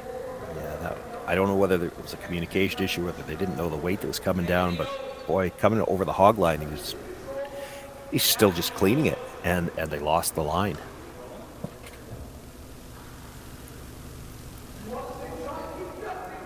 And a great chance here too for this team and for Blandford just to throw just about the same thing you did. You know, like you maybe throw a little bit more in this case, but you know, similar line. You know, you really want to avoid teams getting the chance to throw something similar twice. And yeah, this could be really juicy if they manage to get a big roll across the face of that blue, even, right? Or even just touching the blue back. That's what I was thinking. You might throw a little more weight here, try to come across and touch the front end of that blue stone and touch it back a little. Lots of ways to make this one too. Held out on him a little bit, but this should be a decent roll. Oh boy, that is a clutch spot. Yeah, if you made that, and I mean that blue stone's moved back now, even if you could make that now, those two blues are queued up to go through the button. Yeah, that's a good camera angle to just kind of show what Jayden's thinking here, and just kind of that. We're getting into weirdo territory here with this slash, but yeah, it might be the shot to try to get rid of these rocks. Yeah, I think he's thinking we're in all kinds of trouble. Yeah, at least you're running back something that's not blue, and he's right. If you do manage to get to that top blue, man, that could stick there, and who knows, you might even be able to use it later. It's worth a try here for Dylan LePage's last in this fifth end. Line should be close.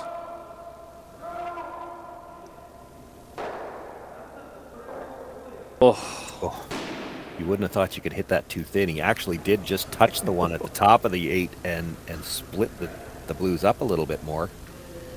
It was funny looking at it, saying, you know what? Yeah, could he just manage to skinny those guards? And yeah, you're right. How could you possibly? That is such an unfortunate miss for this team. A draw in for 5, and this is the right call to try to take over this side. Because then Jayden will have to come along the other side, the outturn side, and try to, I think, put one just behind those staggered ones for the top 4, I guess. And then after that, it's let's see what happens. You know. I guess he depends on how you want to play it. I think Jayden has to blast something to make sure he's got a shot to score. Yeah, I'm ahead of myself. I was thinking it was his last. Yeah, my apologies. Yeah, he would want to blast that out. Yeah.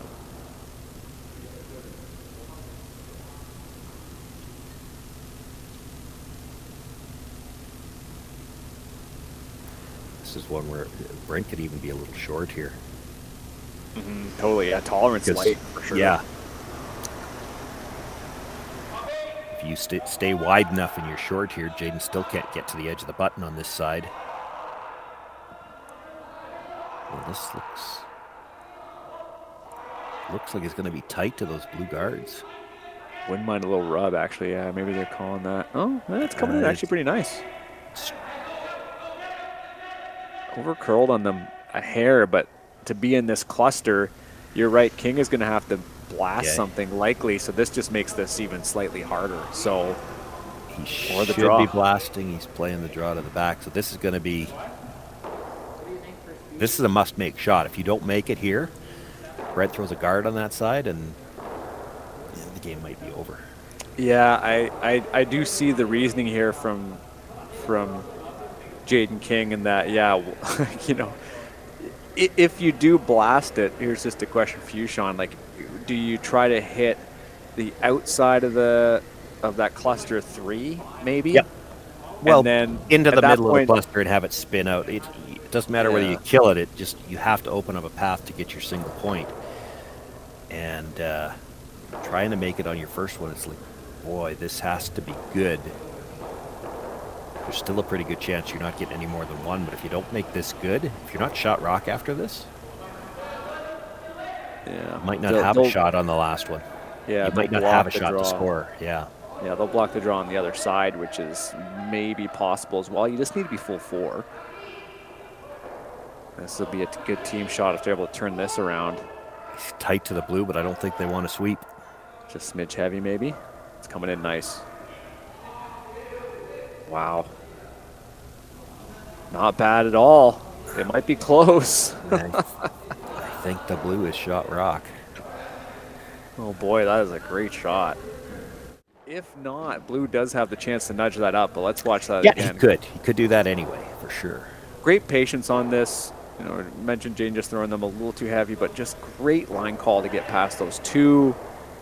Yeah, solid shot. I mean, tough to be throwing against however many blues you're seeing there. I guess it is. I guess it really is all 7 at this point you're staring at. But yeah, great little shot. You see them really trying to eye this up. You know, my inkling here, Shawn, is that what if you just try to throw a heavy draw into that blue one at the top of the cluster and just nudge yours forward, and then your shooter's just going to roll over to Brent's side there, and hell, you might even get lucky enough. You might move that other blue over, make the draw on that side harder. You know? Yeah. Well, and if you're not shot rock now, that's what you play. If you're shot rock now, you could just draw right beside your own. Yeah. But just to be, I mean, I know it's like. It's tough. This team felt like they were in a position to ice the game now, and you're kind of in this, oh crap, well, you know, I thought we were going to score 6 or whatever. But just, you know, if you're unsure, just the nudge wouldn't really hurt you too much, right? Like just that little tap up. But looks like they're going on the other side. He's playing the guard. Oh, I see the try. So they must thought there's. He's sure there's shot rock, and he's just going to play the guard, take that draw path away. Interesting. Pierce looking to go up 6-1 here if he makes this draw good and makes it extra difficult for King on his last. But yeah, so they're seeing that little nudge. They're seeing a little nudge, but I don't know. Maybe they're trying to see with weight. I don't know. It might take a lot for Brent to be convinced there, yeah. Guard it is. Yeah, but if you're playing the guard, you're actually not guarding the edge of the forefoot. You're actually guarding just outside the edge of the forefoot. You got to take the draw path away, not the... Like if he just leaves this guarding the open ice at the edge of the forefoot, he just comes around it. It's a come around draw. You got to be a little bit wider than that. You almost want to, if there was a forefoot line, you'd kind of like to split it. Yeah. Yeah.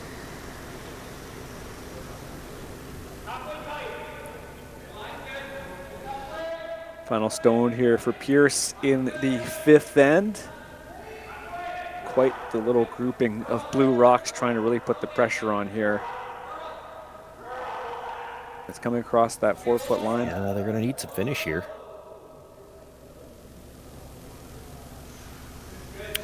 I don't think that's far enough over myself. Jayden's looking at the around the horn. I don't think he's looked at it yet. I think the draw is still there. Yeah, it could be. Yep. But maybe they aren't convinced that they're shot either. It might be a good way to, yeah, you can see in the page there. Gesturing towards the draw. It's only for one anyway. So yeah.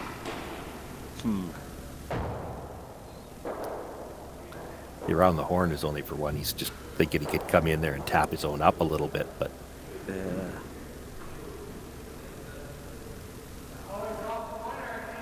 Tough situation for him for sure. I mean, it's the hardest shot you could find for one. There's a good look at it. The guard has just got the edge of the forefoot. Well, if you needed to bury a rock there, you could. Yeah. So make the draw to the T line, you get your point. Take the wide path. It's tough when you're shooting against 8 rocks. The other team, yeah, you have one, you know, just generally. This would be a tough shot. If you thought you had a shot for 2, you might take it. There's no shot for 2 there. So it looks like the draw, and yeah, it's hard to tell exactly. I know the camera angle is just slightly so askew, so we're, you know, north of the tee line here from the top down angle. But yeah, judging by how these teams have played it, you know, blue sitting 1, and the draw to the full, like a real good chunk of the 4-foot here from King would get him a point. Final stone, 5th end. Jayden King needing to put this right on the tee line and then see if he's got enough of the 4-foot to get his single point. Both brushers on this. He's got the line to get by the guard. Now can they get it to the tee line? It might just be enough. I wouldn't even curl it. I'd just keep it straight. A big scrub, and what a clutch draw that is. Holy cow. Jayden King puts it on the corner of the button. They're going to take one more look around the outside, but see whether or not they feel it's close enough to measure. If that's 2 for yellow, that would be one of the biggest. You see them gesturing for the measure. That might be one of the biggest turns in an end in recent memory, to be throwing against those 8 blue rocks just clustered all around the key area. Wow, yeah, if this comes up 2 yellow, that would be quite a result, and we would have quite the game on our hands here going into the 6th.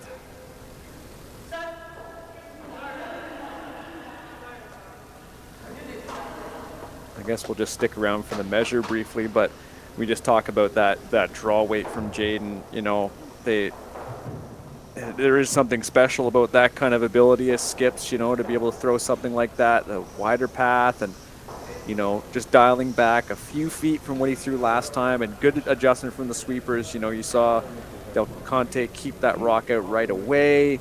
Man, some good movement on it. There was just a great team shot overall. I wonder if this be for 2. Nope. You could see it bend. It's just the single point. Jayden King now closes within 3. 3 ends left to play. We'll see him try to steal something when we come back for the 6th. Handcrafted in Canada, Hardline's Ice Pad has revolutionized curling for over a decade. Engineered with top-tier precision and durability, it is backed by an unmatched 10-year warranty. Designed for curlers at all levels to sweep effortlessly with maximum efficiency, it is trusted by the world's best curlers, including Olympic and world champions. It is quite simply the best broom in the game. Hardline, join the revolution. Gripper first. Don't forget your brooms. Yep, you got it. Yellow. Come on up. Okay, well, what do you got? You got one, you got two, you got... Just one more throw, please. You make moments like these possible.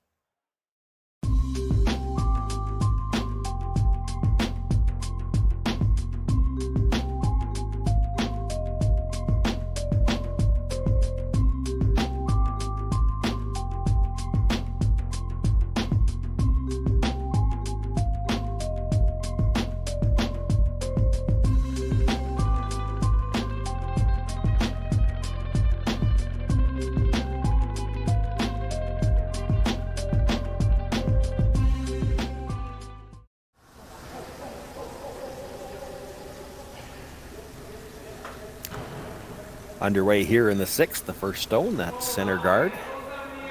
Come around attempt you just saw come to the top of the forefoot. Just edge to edge with the guard, really didn't get anything underneath, and now Daniel Del Conte will be asked to try to come around, maybe sit on top of that blue or dead berry.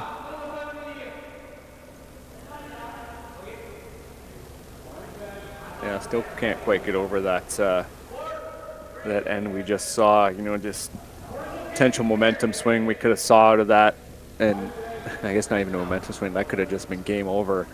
And Jayden King with just some incredibly clutch drawing. Let's see a replay of that again. You just see just the right amount of judgment. I do like keeping it straight there. You know, I think they were really worried about the line, but you're bang on, Shawn. Like, look how much that over curls over that guard. Like that, you know, it was totally there the whole time. Great call on the team to obviously avoid doing the all around the world. But yeah, there was nothing but room there. Yeah, good sweeping, and yeah, you really have to appreciate Jayden for, you know, certainly struggling early in the game with draw weight and costing his team, but just coming back and recentering himself and finding the right fundamental change to throw not one but really two of them. You know, that first draw for a few other licks of the broom, you know, that could have been a two spot, which is phenomenal shot making.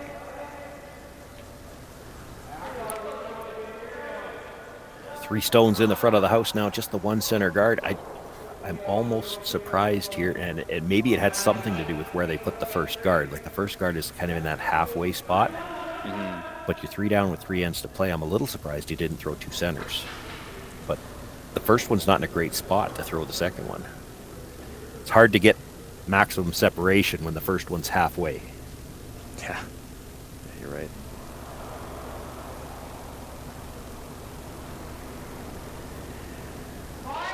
This is the 5th stone of the end, and it's very polite of Brent Pierce to stand back there and wait for this stone to end, because I'm pretty sure he's going to run up and peel the guard. He could be standing beside it right now. Exactly. Almost doesn't matter where this ends up. And a nice little pile here. Top 8, top 4. Yeah, nothing quite good for Pierce, Yeah. If they were playing with clocks, he'd have got up there faster. But I mean, if they were playing with clocks, they wouldn't be talking so much about the vice stones, which I appreciate. Look, the attention to detail, you should be talking about not just the last shot. You should be talking about all the shots. I appreciate the commitment to knowing, especially those specific points at the end where, you know, and maybe just, you know, when you sort of see the very top level, maybe they're just so polished they don't need to. But I really do appreciate the conversation and showing fans at home what really are those, like, hinge points in the ends, you know? So I do appreciate it. Is he on a clock? Absolutely not. Absolutely not. He also took a pee during this game, so I feel like that would also be some sort of violation. I don't know the rules intimately, but you know, we'll be the judge of that. Someone else will be the judge of that, I should say. So nice little peel away, and yeah, for Jayden, is it just to sort of come on top of those blues then? Is that the idea? Oh, I would hope not. He's got a guard here. Yeah, I mean, like, yeah, just like on top generally, just like in front of it. I mean, like. I think you want to keep the yellows in line, because if you leave a stagger on the yellows, he might try to go after all of them. You play the blues later, but for now you have to line up the 3 yellow rocks. Just bring it over just a little bit. Yeah, it's good. Yeah. Now this is interesting, and it doesn't surprise me, and I like this. Here you see Dylan DePage has made his way to the back. They're going to talk about, and you'd certainly see them do this if they're on a clock. They're not on a clock, but you got to make your decision. When do we make our move in the race? And so that's what they're talking about back there right now. What's our move and when do we do it? I'm going to keep this rock out. Oh, it does fall just ever so slightly. Okay, good. Yeah, you're right. Yeah, when do you... You make your move too early, and it's too many chances for them to blast rocks out. If you make it too late, well, it's too late. So timing really matters. You throw one too many guards, and Brent Pierce decides, we can't peel them anymore. We're just going to go around and get 3 here. And you chuckle, but you've seen it happen, right? And so that was their discussion point, I'm sure, when Dylan went back there. Is okay, when do we make our move, and what is it? A guard for now, for sure. I would think at least one more guard. Yeah. Yeah.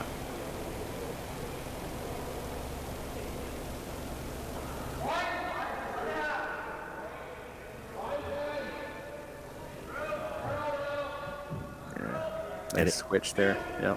And it might be 2 more guards, to be honest, because they've always got the double tap on the yellow. And if you could ever double tap the yellow just perfect, you could probably leave the first stone, the one you're going to raise back, you might be able to leave it even staggered on the blue. Yeah. Which then means totally. there's no good run. Yeah, good eye. And if you think that's there, you could throw another guard yet, let him peel 1 more, and you play it on Jayden's first. And then they really don't have the time to get out of that mess that you could get them into. Matt Blanford with the peel here. Yeah, it's a good call. Well, if it's there to do that, and the angles are always a little misleading, but because that yellow is a little deeper than the blue, but from the camera angle, it looks like if you ever tapped it straight back, you could leave the blue-yellow hooked.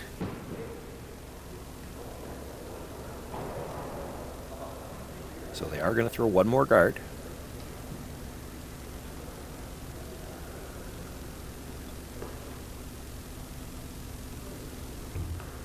Yeah, certainly a favorable cluster here for Team King. Wait for your move, like you said. Yeah. We might see a little discussion from the Pierce team. Now, I think they're still going to peel the guard, but you know that they're not going to throw another guard after this, so you might have a little discussion at least about, is there something else we could play?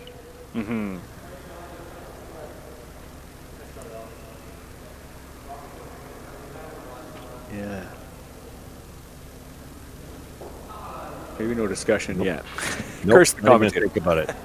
Well, they did it a couple ends ago. It's the situation here is, they're going to have to come into the house eventually, but with a 3-point lead in last rock, you're right. Maybe they're just not going to talk about it. We're just going to wait till they do whatever they do, and then we're going to react to that. If they've got to play the little double tap, that's still a very precise shot. There's one of the old sayings in curling: "Easy me, hard you."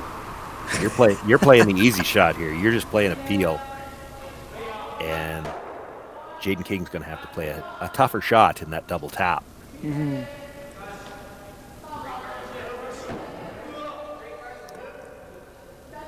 Just so, but yeah, it's a good point, and just having that easier of the two. Now,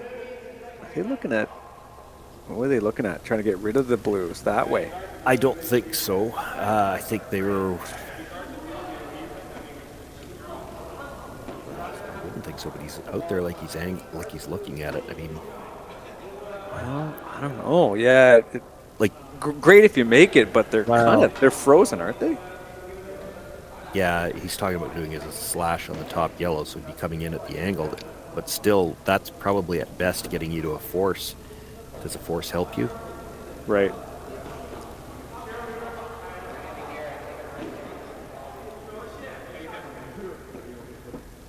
If you tap up now, yeah, okay, guard one more maybe Well, is the call. You could, if you tap up now, you've got to be able to get it hooked. Yeah, right.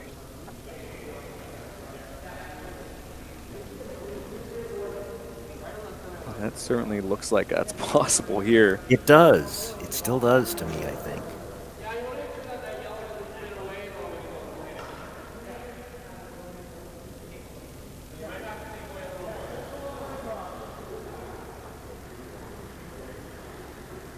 So just basing on gestures, I think that's guard again, eh? And Yeah, well, and I think part of it is they're sure that Brent Pierce is going to...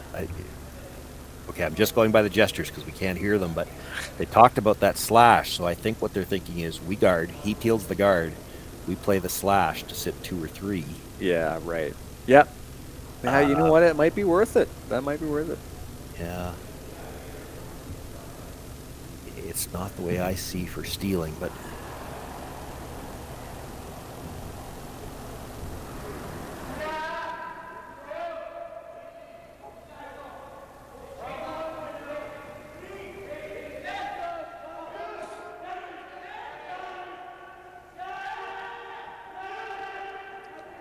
I'm going to move on this. This is a great sweep from Henry. Yeah. Good little spot for it. Maybe time for a little chat here for Team Pierce.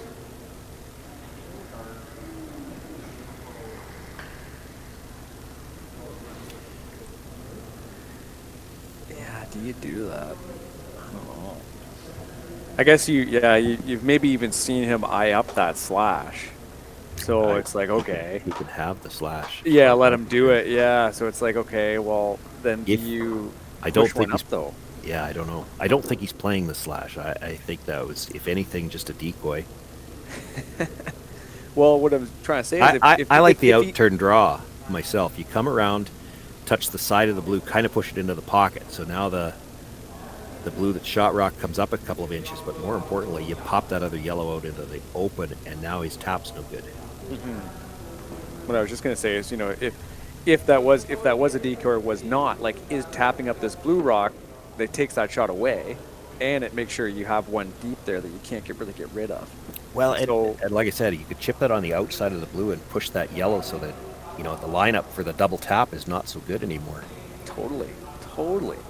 This shot takes more away from them than it really gives you, but you can just sink one right in there, and then, yeah, you've got options on your last, anyways, to try to score more. It'd be a tough shot for Jayden just to get shot rock, but Yeah, it would be. the question, if you're playing that out turn around, is just how much weight do you want to throw? How far do you want to pop the yellow one? You don't want to move yours behind the tee line for sure. Yeah, Then it's that depends on how thick you hit it too. Like the thinner you hit the blue, you're not going to move your own rock very far because you're going to be pretty thick onto the yellow. I'm not entirely convinced you can move the yellow rock over too much. Like, if you're gonna throw the kind of intended weight where you want that blue rock in the top 4 to just be nudged up slightly, I don't know if that's gonna be enough weight. Okay, never mind. We're peeling. Never mind. Forget about it. We'll talk about it next time. There's gonna be something interesting from Jayden here, I'd imagine, on his last. But yeah, do you like this peel, or do you think it's worth going after this now, Shawn? The peel's okay. You're never wrong peeling a guard when you're up 3.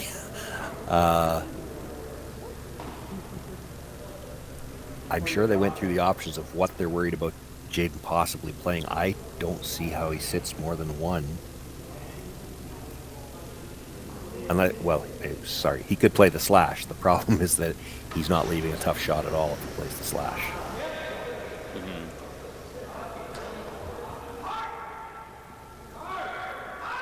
And they're going to get a pretty thick chunk of it, but it should be enough to roll over. Okay. What kind of magic does this guy have in his hat now? Like, yeah.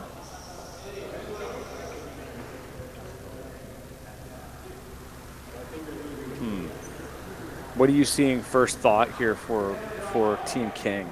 That double tap. Yeah. Same double tap I've been seeing all along. Oh, it's like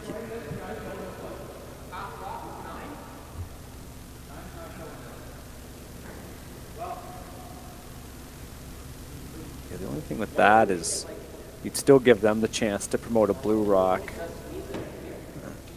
I think they're just sort of saying, is there a way for us to just not give them a shot on their last? But I'm not sure if that's...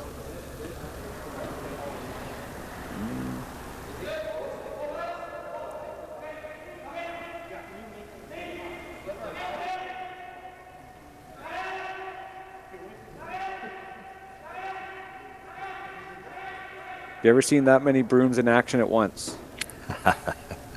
Oh, probably. I just wasn't something you were looking for at the time, I guess. Probably not, no. I don't see anything good happening out of the slash. Like, the most likely scenario, if you make the slash good, is you sit quarter frozen on the yellow and it's a nose hit double for an easy single. Yeah. I'd imagine what they're looking at is if you throw some weight and do yellow across to blue, is there a way for you to somehow get really lucky and actually promote that yellow slightly? You know, like could you actually move both blues and then have the rock like just sort of just graze the yellow slightly up? Like, I don't know. I'm trying to sort of figure out exactly what kind of contact they want to make with those rocks in the top four. That isn't just exactly that, and exactly you've been calling, Shawn, it's just that direct tap up. So they do eventually see that, I think. Well, I'm sure they've seen it the whole end. They've always known it was there. It was just a question of when do you play it or if you play it. If you were playing the double tap, I would have liked to play it earlier, though, because the yellow that's going to be on the shot rock is going to be a piece exposed, likely. Mm-hmm.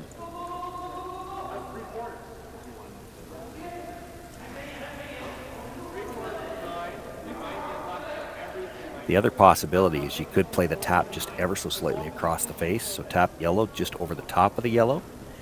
Try to touch the side of the blue. And that would mess up the angle on the two blues. Mm-hmm. It would have it going away from the button. You're still only throwing about, 1, 2, and you're touching a third rock. You'd still have to have good back four out of your hand. Lose a couple of feet on the first contact.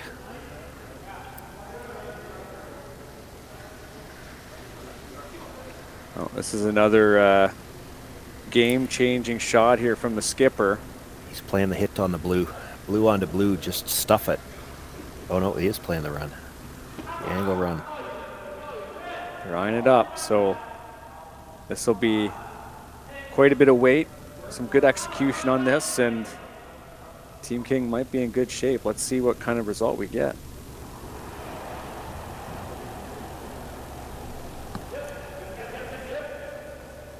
Got to be awfully precise.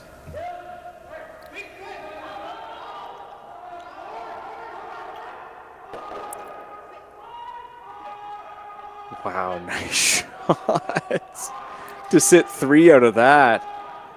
Now, does Pierce have anything with this shape? I don't know. He's got the button.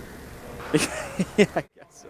He can't really activate that at the top 12. Well, he saw it, he made it. That's quite the shot. Look at this, the movement on those blues. Just how the shooter rolled over. Perfect.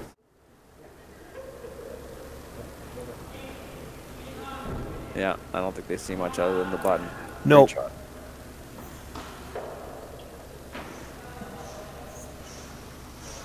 Yeah, and the problem for Jayden is this is a pretty makeable shot on this ice. We've seen everybody by this point in the weekend knows the draw to the button path, and there's nothing in his way.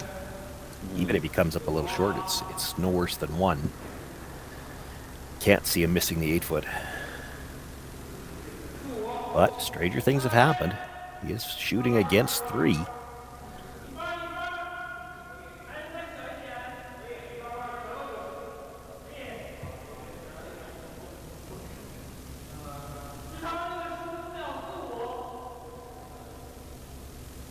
Skips have certainly been under pressure in the back half of this game thus far. Now it's Pierce's turn. Final stone. He is facing 3 here. Shot Rock biting the button. If he's going to score, he's got to have a solid piece of the button himself. They jumped on this right away. Still haven't really left it much. The inside rusher's been down the whole way. Looks like they're maybe just worried about line, but this should come in pretty nice. Great shot. Puts it right on the pin. Brent Pierce picks up a single point. Now has a 6-2 lead after 6 ends of play. It will be Jayden King with last rock in the 7th. Oh, yep, Jayden King with last rock in the 7th. Fist bumps. I thought that was handshakes.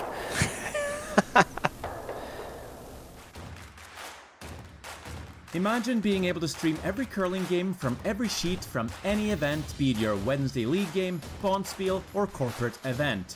Curling Stadium offers an all-inclusive streaming solution featuring high-quality cameras, ease of use, great reliability, and minimal installation. Offering your sponsors customizable ad space on your streamed curling games and being able to sell video packages to your corporate events for increased revenue. With Curling Stadium, you can stream to any device, be it your mobile phone, tablet, or computer. Push the feed to your desired platform, be it Facebook, YouTube, or any other social media. Curling Stadium is simply the way forward. Where it's commonplace in other sports to televise every game, we want to do the same. Curling is a global sport, and it's time it gets the coverage it needs. Make your curling club the next Curling Stadium.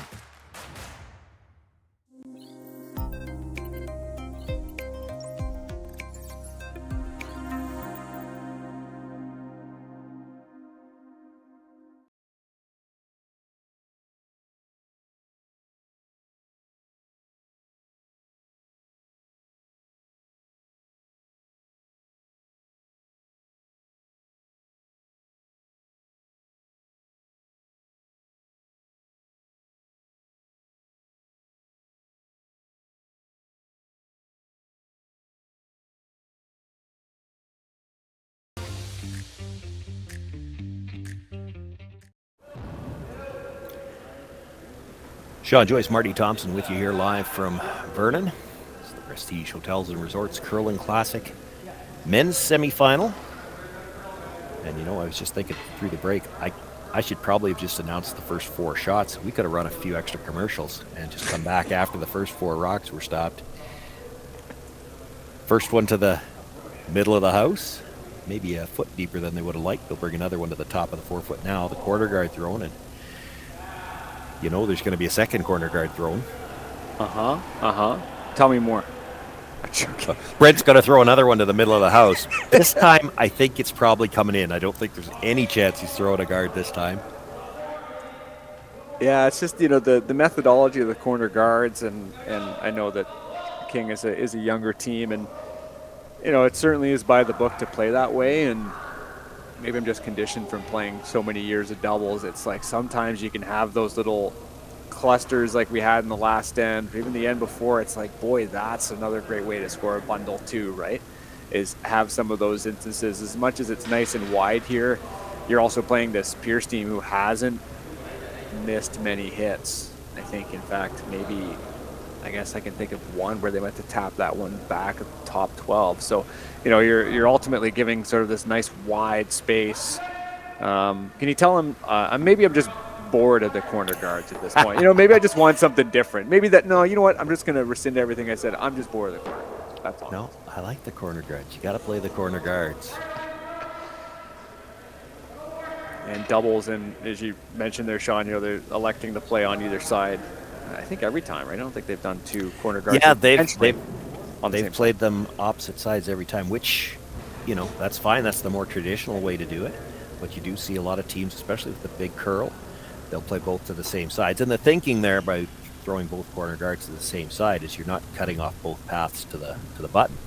You want to establish one or two behind those corner guards and then make sure you've still got a shot to the button with your last one. And on a lot of these ice surfaces where you see such big late swing, a corner guard could be in the way. They didn't want that, for the Pierce team, they didn't want that last one in front of the rings. But now going to try to come around it a little bit. May not want to dead bury this either because that shot stone at the back of the button would be fully exposed if you're dead buried here. That's pretty good. Yeah, that's good shape. In the 7th end, you know, King's going to be looking for a big score here. You know, you're going to need a bundle, so execution through these first couple shots is quite critical. We've seen the odd miss of this team in the early parts of the lineup and through the middle, so this is going to be a big test for these three right here that we see to try to prop up the team. And, you know, a 3 spot certainly not out of the question, so we'll see what they're able to pull out here. Definitely could have played towards the middle right away. And I get what he's thinking. You know, you throw up the corner guards, you want to make sure you get a chance to use them. The problem there is, and you saw it a couple ends ago, Matt Blanford made the hit and roll to the middle. The middle becomes tough to deal with. And there is a guard off the center line there. You could come down, tap that, leave a pocket. I think now Brent Pierce just peels the corner guard, right? Yeah, most certainly. And if he makes the roll to the middle, you got extra cluster in the middle.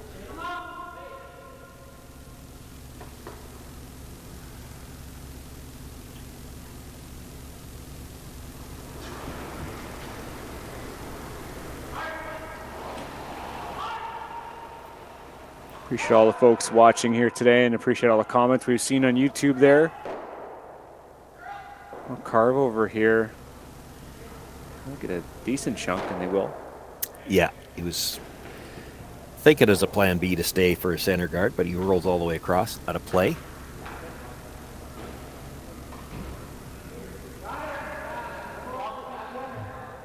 I like his first idea.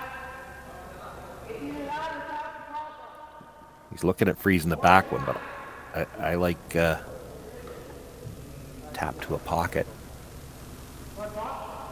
Yeah, I don't think you want to roll over. I think you're trying to get close to the nose. He's looking at coming around the corner, and they're going to call an unofficial timeout. And, come down and talk this over. How many timeouts they got at this level again? I'm kidding. I'm joking. With no blocks, you 64 if you need them. 4 timeouts. That's one way of thinking of it. Yeah, it's tough, right? You do the corner, and you know the team is already.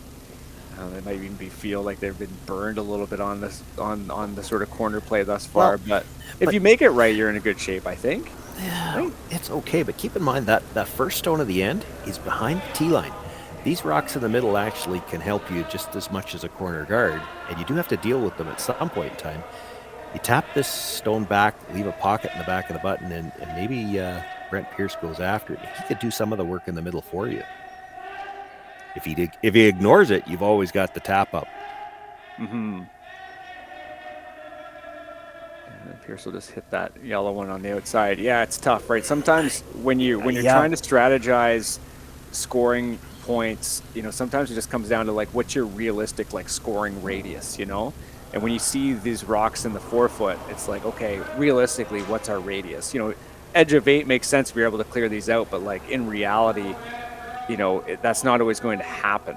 And I do understand why they you know, I guess we're being a little too harsh because, you know, they need to score 4 points in this end. So this does make sense. Yeah, except I don't think Brent's hitting the open one if you bury this. Yeah. If he hits the open one, he's giving you the chance for 3. He's either peeling the guard or he's throwing a center guard. Mm-hmm. And he's going to make a liar out of me. He's going to hit the open one.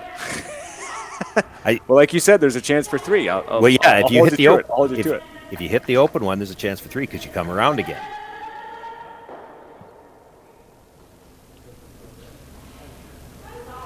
can see him eyeing up the one across the house. Yeah. If we hit it right on the nose, are we third? And do we leave an in off? Might be reading lips there. I'm not sure if he said nose, but Yeah, if he's hitting it, he wants nose. He certainly doesn't want to start rolling closer to those blues and cluster them. He's worried about leaving a double. yeah, it's a good way to access those ones if you roll just a little bit over. So yeah, you see that extra weight or the extra line rather, just to ensure that it's that nose hit. Hopefully be third.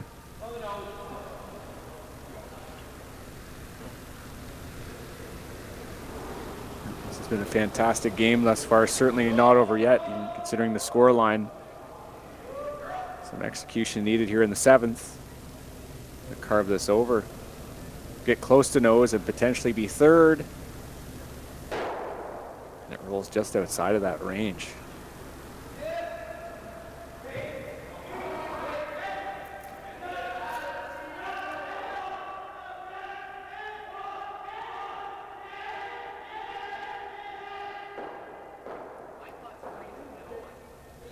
What if you just play something that's not a ton of weight and just tap that back slightly and leave those two blues behind?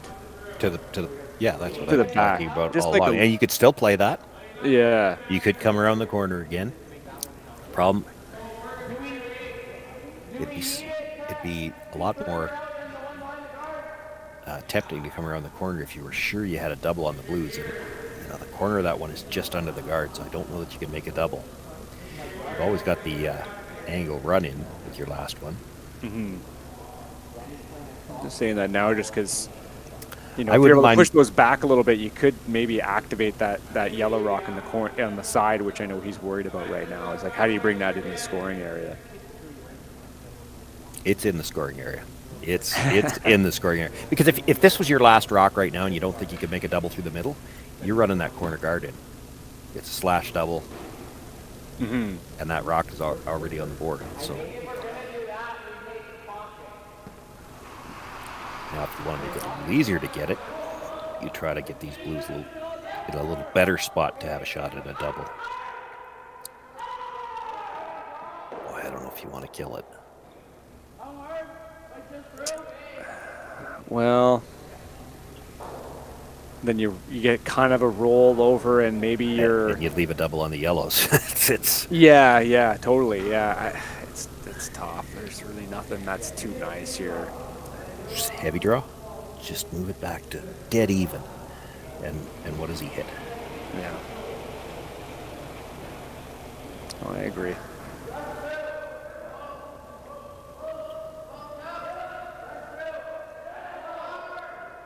We'll be looking for a pretty decent chunk of this rock. Doesn't look like it's the heaviest either. If he gets to the nose, he could actually move them both.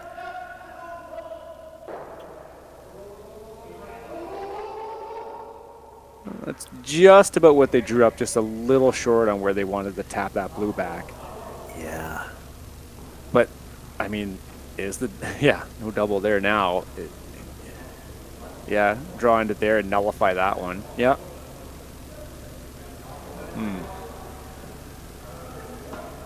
What do you see right now? What do you like? Just throwing into the corner like that, or? I'm not sure what you're getting thrown into the corner. I mean, you make it, that stone's never coming back into the board, but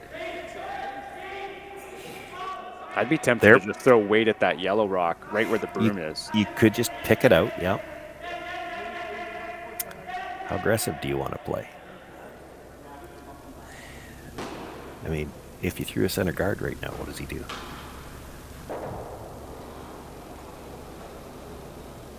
Something soft, just looks like they're just drawing around. Or is this a bit of weight? Oh, it's up for sure. Got to move it off this guard. Well, he could end up moving the guard to do what I was just talking about. And needed to move it a little farther if he's going to play the guard. I'm not sure he was getting anything off that shot, and he sure didn't help himself with what he did.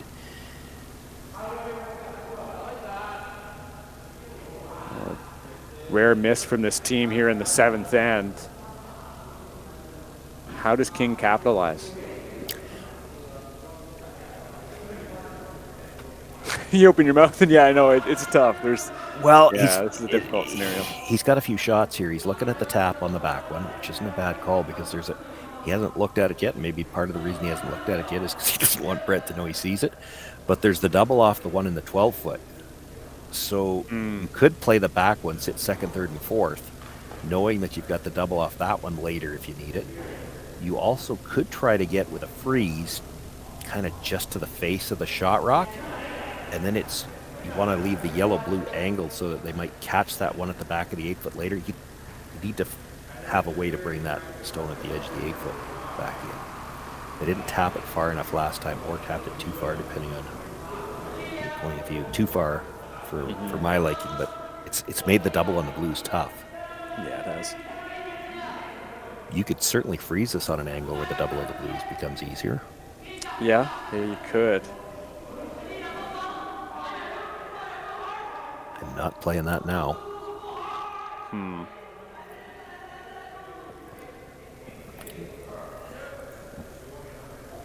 Again, it's worth just taking a peek at the scoreboard. Like, if they do, let's say they do make that in off somehow, boy, is that a good way to get 4. Like, good way to set you up here going into skip stones. But I know you. I know what you mean. No, I think it's a last shot. I don't think you play it here, because look at where your shooter's going to stay. It's going to stay fully open. He's going to hit and roll under.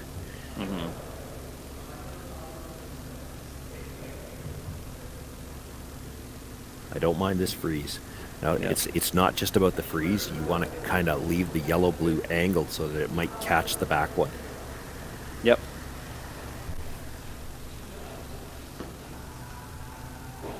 This is the last of the third stones. Then it's up to the skips here in the 7th end. This is for a spot in the final here in Vernon.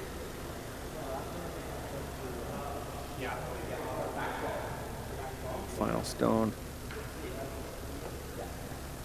And this in here for the third Dylan LePage. You get a good angle here, and it's going to be Brent Pierce might have to make a decision on how he wants to approach the rest of this end. If they get the angle set up here, it's hard to not give him a shot for 2, and you might just have to make sure that 2 is the worst it could be. Yeah, right. It's coming up on them pretty quick. They got to get by their own at the top of the 4-foot. Just seemed to catch on them a little too early there. And weight maybe wasn't perfect, but not the worst spot for that yellow rock. Yeah, there's some room between them, but the angle is good.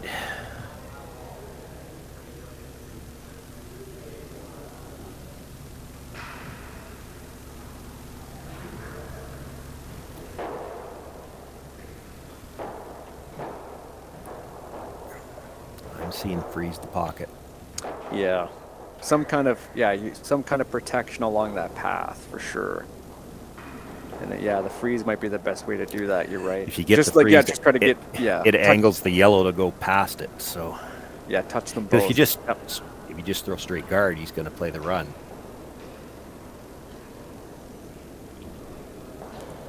Yeah, throw it in there. Even if you manage to let's say you go for that exact pocket where you're touching both of the yellow rocks. Let's say you even bump back that yellow rock slightly. It might still work out for you, Because then throw a bullet and get a double the yellows, but would you play that? Oh God. Maybe I would. That's so risky though. You rip the guard. It really is. I think that's your highest risk. Well, he's looking at playing a hit on the yellow, try to pass it by the blue. It's tough to pass it by the blue. That's a great angle there. That's a great angle there to show just how difficult that would be for sure. Man. Yeah, I think I'm freezing the pocket. Even if you don't curl enough and leave it lined up so that the blue-yellow goes onto the blue, your shooter stays right there. Yeah, exactly. Yep. Yeah, and that's what makes that shot the right call, I think, Shawn, too, is just that, there's a couple ways you'll just have something after anyways. Right now, you don't have anything. That's a good way to set yourself up for your next. They're still looking at trying to kill the stone that was just thrown. Oh, man. it's tough to pass it by that stone at the back of the button. Yeah, that's a big ask. If you just miss the yellow that's sitting buried, I'm still not sure it doesn't touch that stone.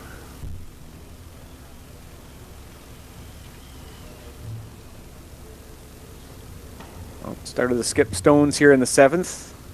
The broom they're putting down looks like they are playing the freeze. Maybe a freeze tap. There's a way you could be light as well. You know, there's a couple ways that this could still be tricky for Jayden, who's going to have to really attack whatever you throw this next shot. So, well, I mean, it's got to be in there somewhere, and maybe that's the reason why they want to play the tap, is he's always got that in-off double. The problem with that is even if he makes it, if you're just frozen, you blast yours on the next one if he makes that double, and the yellows maybe all go. Right, yeah, right. So that's why I don't think I'd be too worried about moving a yellow here. Just freeze the pocket. If he makes that double, you've got a way to blast yellows. It's a great call. It's hard not to look at these 3 yellow rocks and scattered around and not try to triangulate them and how you're supposed to get them out, but you're bang on. If he could run something back, there's a chance to make some granite move for sure.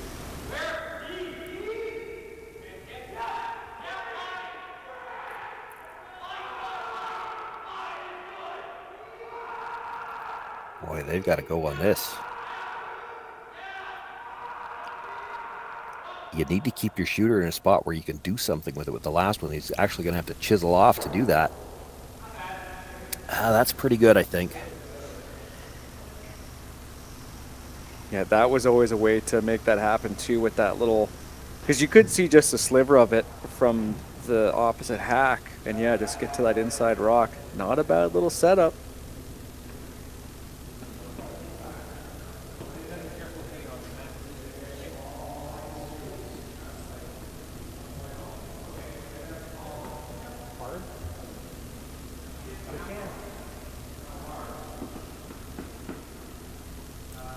So looking to hit his own yellow onto the blue, have the shooter come across, and you need that catcher to grab it. Now, if you hit this right, it should actually clip that blue at the back of the 8-foot as well. So you could be sitting shot, second, fourth, and fifth with just that one that Brent just delivered. Might be the only blue left in the rings.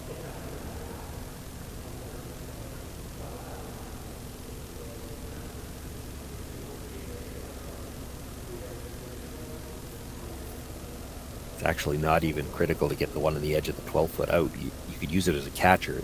It's more important to get the stone at the back of the button to catch the one at the back of the 8.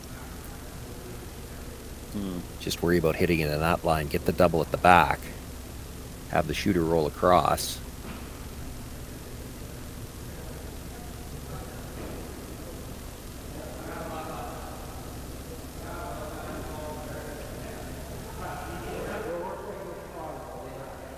Oh, I don't like this.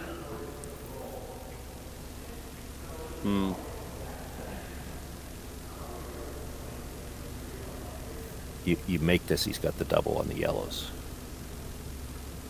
Because you can still see 2/3 of it.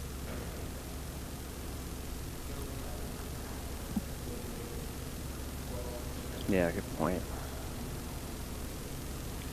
Maybe they don't think they can see enough of the yellow to get the double on the blues at the back. And that's a possibility. It's hard to tell from an overhead camera. You have to be at ice level to tell on that. Yeah, there was just that quick glimpse there. We can't quite tell due to legs, but yeah, it doesn't look too good. Oh, Jayden, just move your right leg a little more. It's close. It is close. It's hard to tell. But it was very, very slight. So yeah, I just had that quick look after the shot was done. I don't exactly know, but they're maybe just seeing that might be their best bet. I don't know, man. This is that. If it's there, it's what you play. If it's not there, well then yes, you have to find something else. I think the other thing they were talking about, and again, we're just guessing a bit based on how they're pointing their brooms, but where they were looking at on the other side. So as we look at the house now from behind Dylan, when they talked about slashing the other yellow into shot rock, is that they're hoping that the 2 yellows would leave lined up to the stone at the back of the 8 foot, and that's Right. a possibility. Yeah, that'd be tasty. Yeah.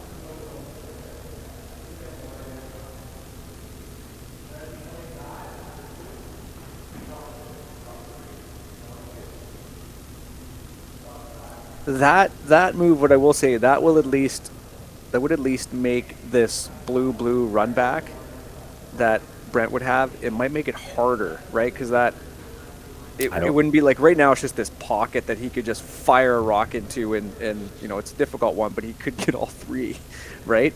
Like that's still there. So Yeah. these two at the top four, like you kind of have to move one of them, like. And even if he came around on this is a good angle. If he came around on the left side of the big picture there and just tap up, right, like that, you have to get rid of this pocket that's in the top four. You just have to. So, I'm not sure you can do that either, because it's just going to be sitting there. It's just those yellers are just going to be sitting there waiting to be removed, and Pierce can get away with giving up a 3 in this end and being pretty happy. So. Is that the kind of shot you want to leave him with? Maybe. That's King's thought, is just make that, I think, is to make that in off, right?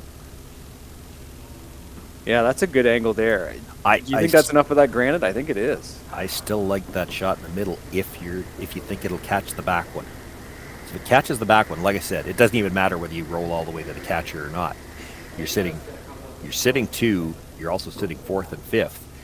And Brent's got to do something.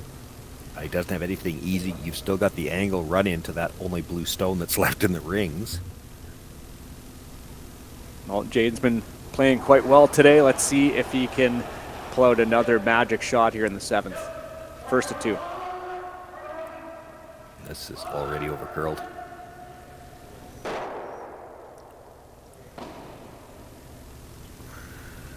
Okay, so a quick look here from Team Pierce.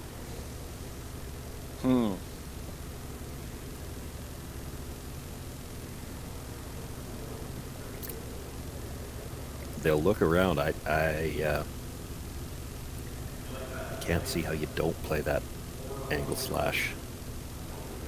Yeah. Yeah, just make contact and... It's never worse than 2 after that. Even if you roll too far and you give them a little yellow on the blue, stick it right there. It's for 2. You're 2 up with coming home. Yeah, very rarely in this kind of situation you get a chance to just get rid of one of those crucial shots the other team would need to. I mean, if score. you could get, if you wanted to flirt with the guard, you could actually kill them both. But I don't know that you need to do that. Like half a rock stuffs it. Yeah, right. Right.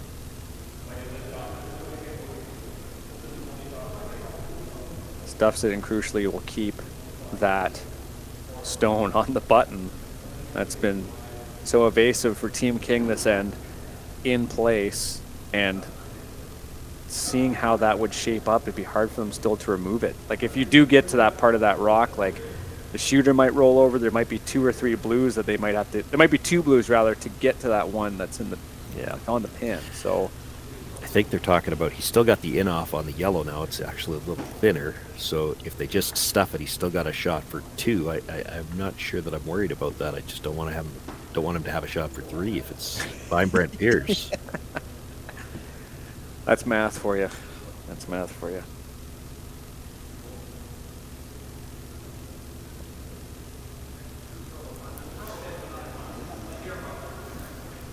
Okay, so yeah, that looks like that's what they're aiming up for, eh? Just Yeah. run that Part blue of, in. yeah, part of the discussion might have been, can you hit this right so that you play the blue onto the yellow, stuff it, and then have your shooter come across and kill that yellow so he doesn't have the in-off either. Yeah. Because then I don't think he might not have a shot for 2 then. If you dead stuff this, he's got the short run on the yellow, but his shooter wouldn't be in far enough. That's assuming you dead stuff it. You can't spin it off over the top at all to do that. Yeah, getting the shooter to roll over there would be pretty close to about 100%. That might have been what they were talking about when they were looking at that. You need mics to know for sure. Lots of opportunity here at the end of the 7th end. Brent Pierce's last, running this blue into the yellows, and right away they're trying to keep it straight. Tight and quiet. That's great sweeping though, great line call, and they're going to control that quite well to have that roll, and even bumped it back. What a great set that is. Yellow will have that. He's got the angle run, that's or the in-off, that's all he's got. Score for the 2. So yeah, great sweeping there. You can see right away Johnson on it, and good line call. Appreciate the appreciate being conservative on that, because again, wrecking is not what you want to end up doing, and getting that little bump off the yellow on the edge is a nice little bonus. Yeah, he almost took everything away. If he pushes that yellow a little farther, I don't know what he's got. You know, it only stayed in play by a foot.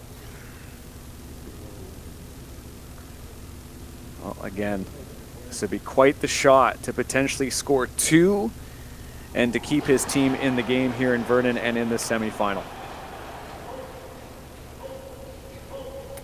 Throwing the out turn here. He's got a good chunk of it. Comes across, touches the stone, but not enough action to move it far enough. That's interesting because he threw the in turn on the first one, and that was just as flat. He threw the out turn. I think he's got 1, but I'm not sure 1's enough to keep playing. It looks like it was just the 1 as well. That was a great attempt from Jayden King, and that's it. They will shake hands. Goes into the books as a 6-3 victory for Brent Pierce here in this semifinal. He remains undefeated, moves into the final. That final scheduled to start in about half an hour's time. The other semifinal, I believe, still underway. I haven't got an update. No, it's finished as well. So I would expect we might be pretty close to on time here for the final, scheduled, as I said, in 30 minutes' time. My name's Shawn, Joyce. On behalf of myself, Marty, Thompson, I want to thank you all for joining us, not just here for the semifinal, but all weekend long, and we hope to see you one more time in about half an hour for the men's final from the Prestige Hotel and Resorts Curling Classic in Vernon. You've been watching on Curling Zone and the Curling Stadium Vernon Network.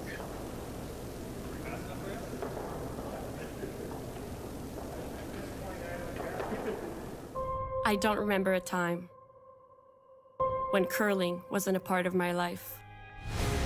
When I wasn't putting in the sweat and hard work to be the best that I can be. Clocking in the time, the effort to practice day in, day out. Curling is more than just a game. It's a family, a community. And when it's time to play, I know I'll be ready. Hardline, supporting hundreds of our next generation athletes.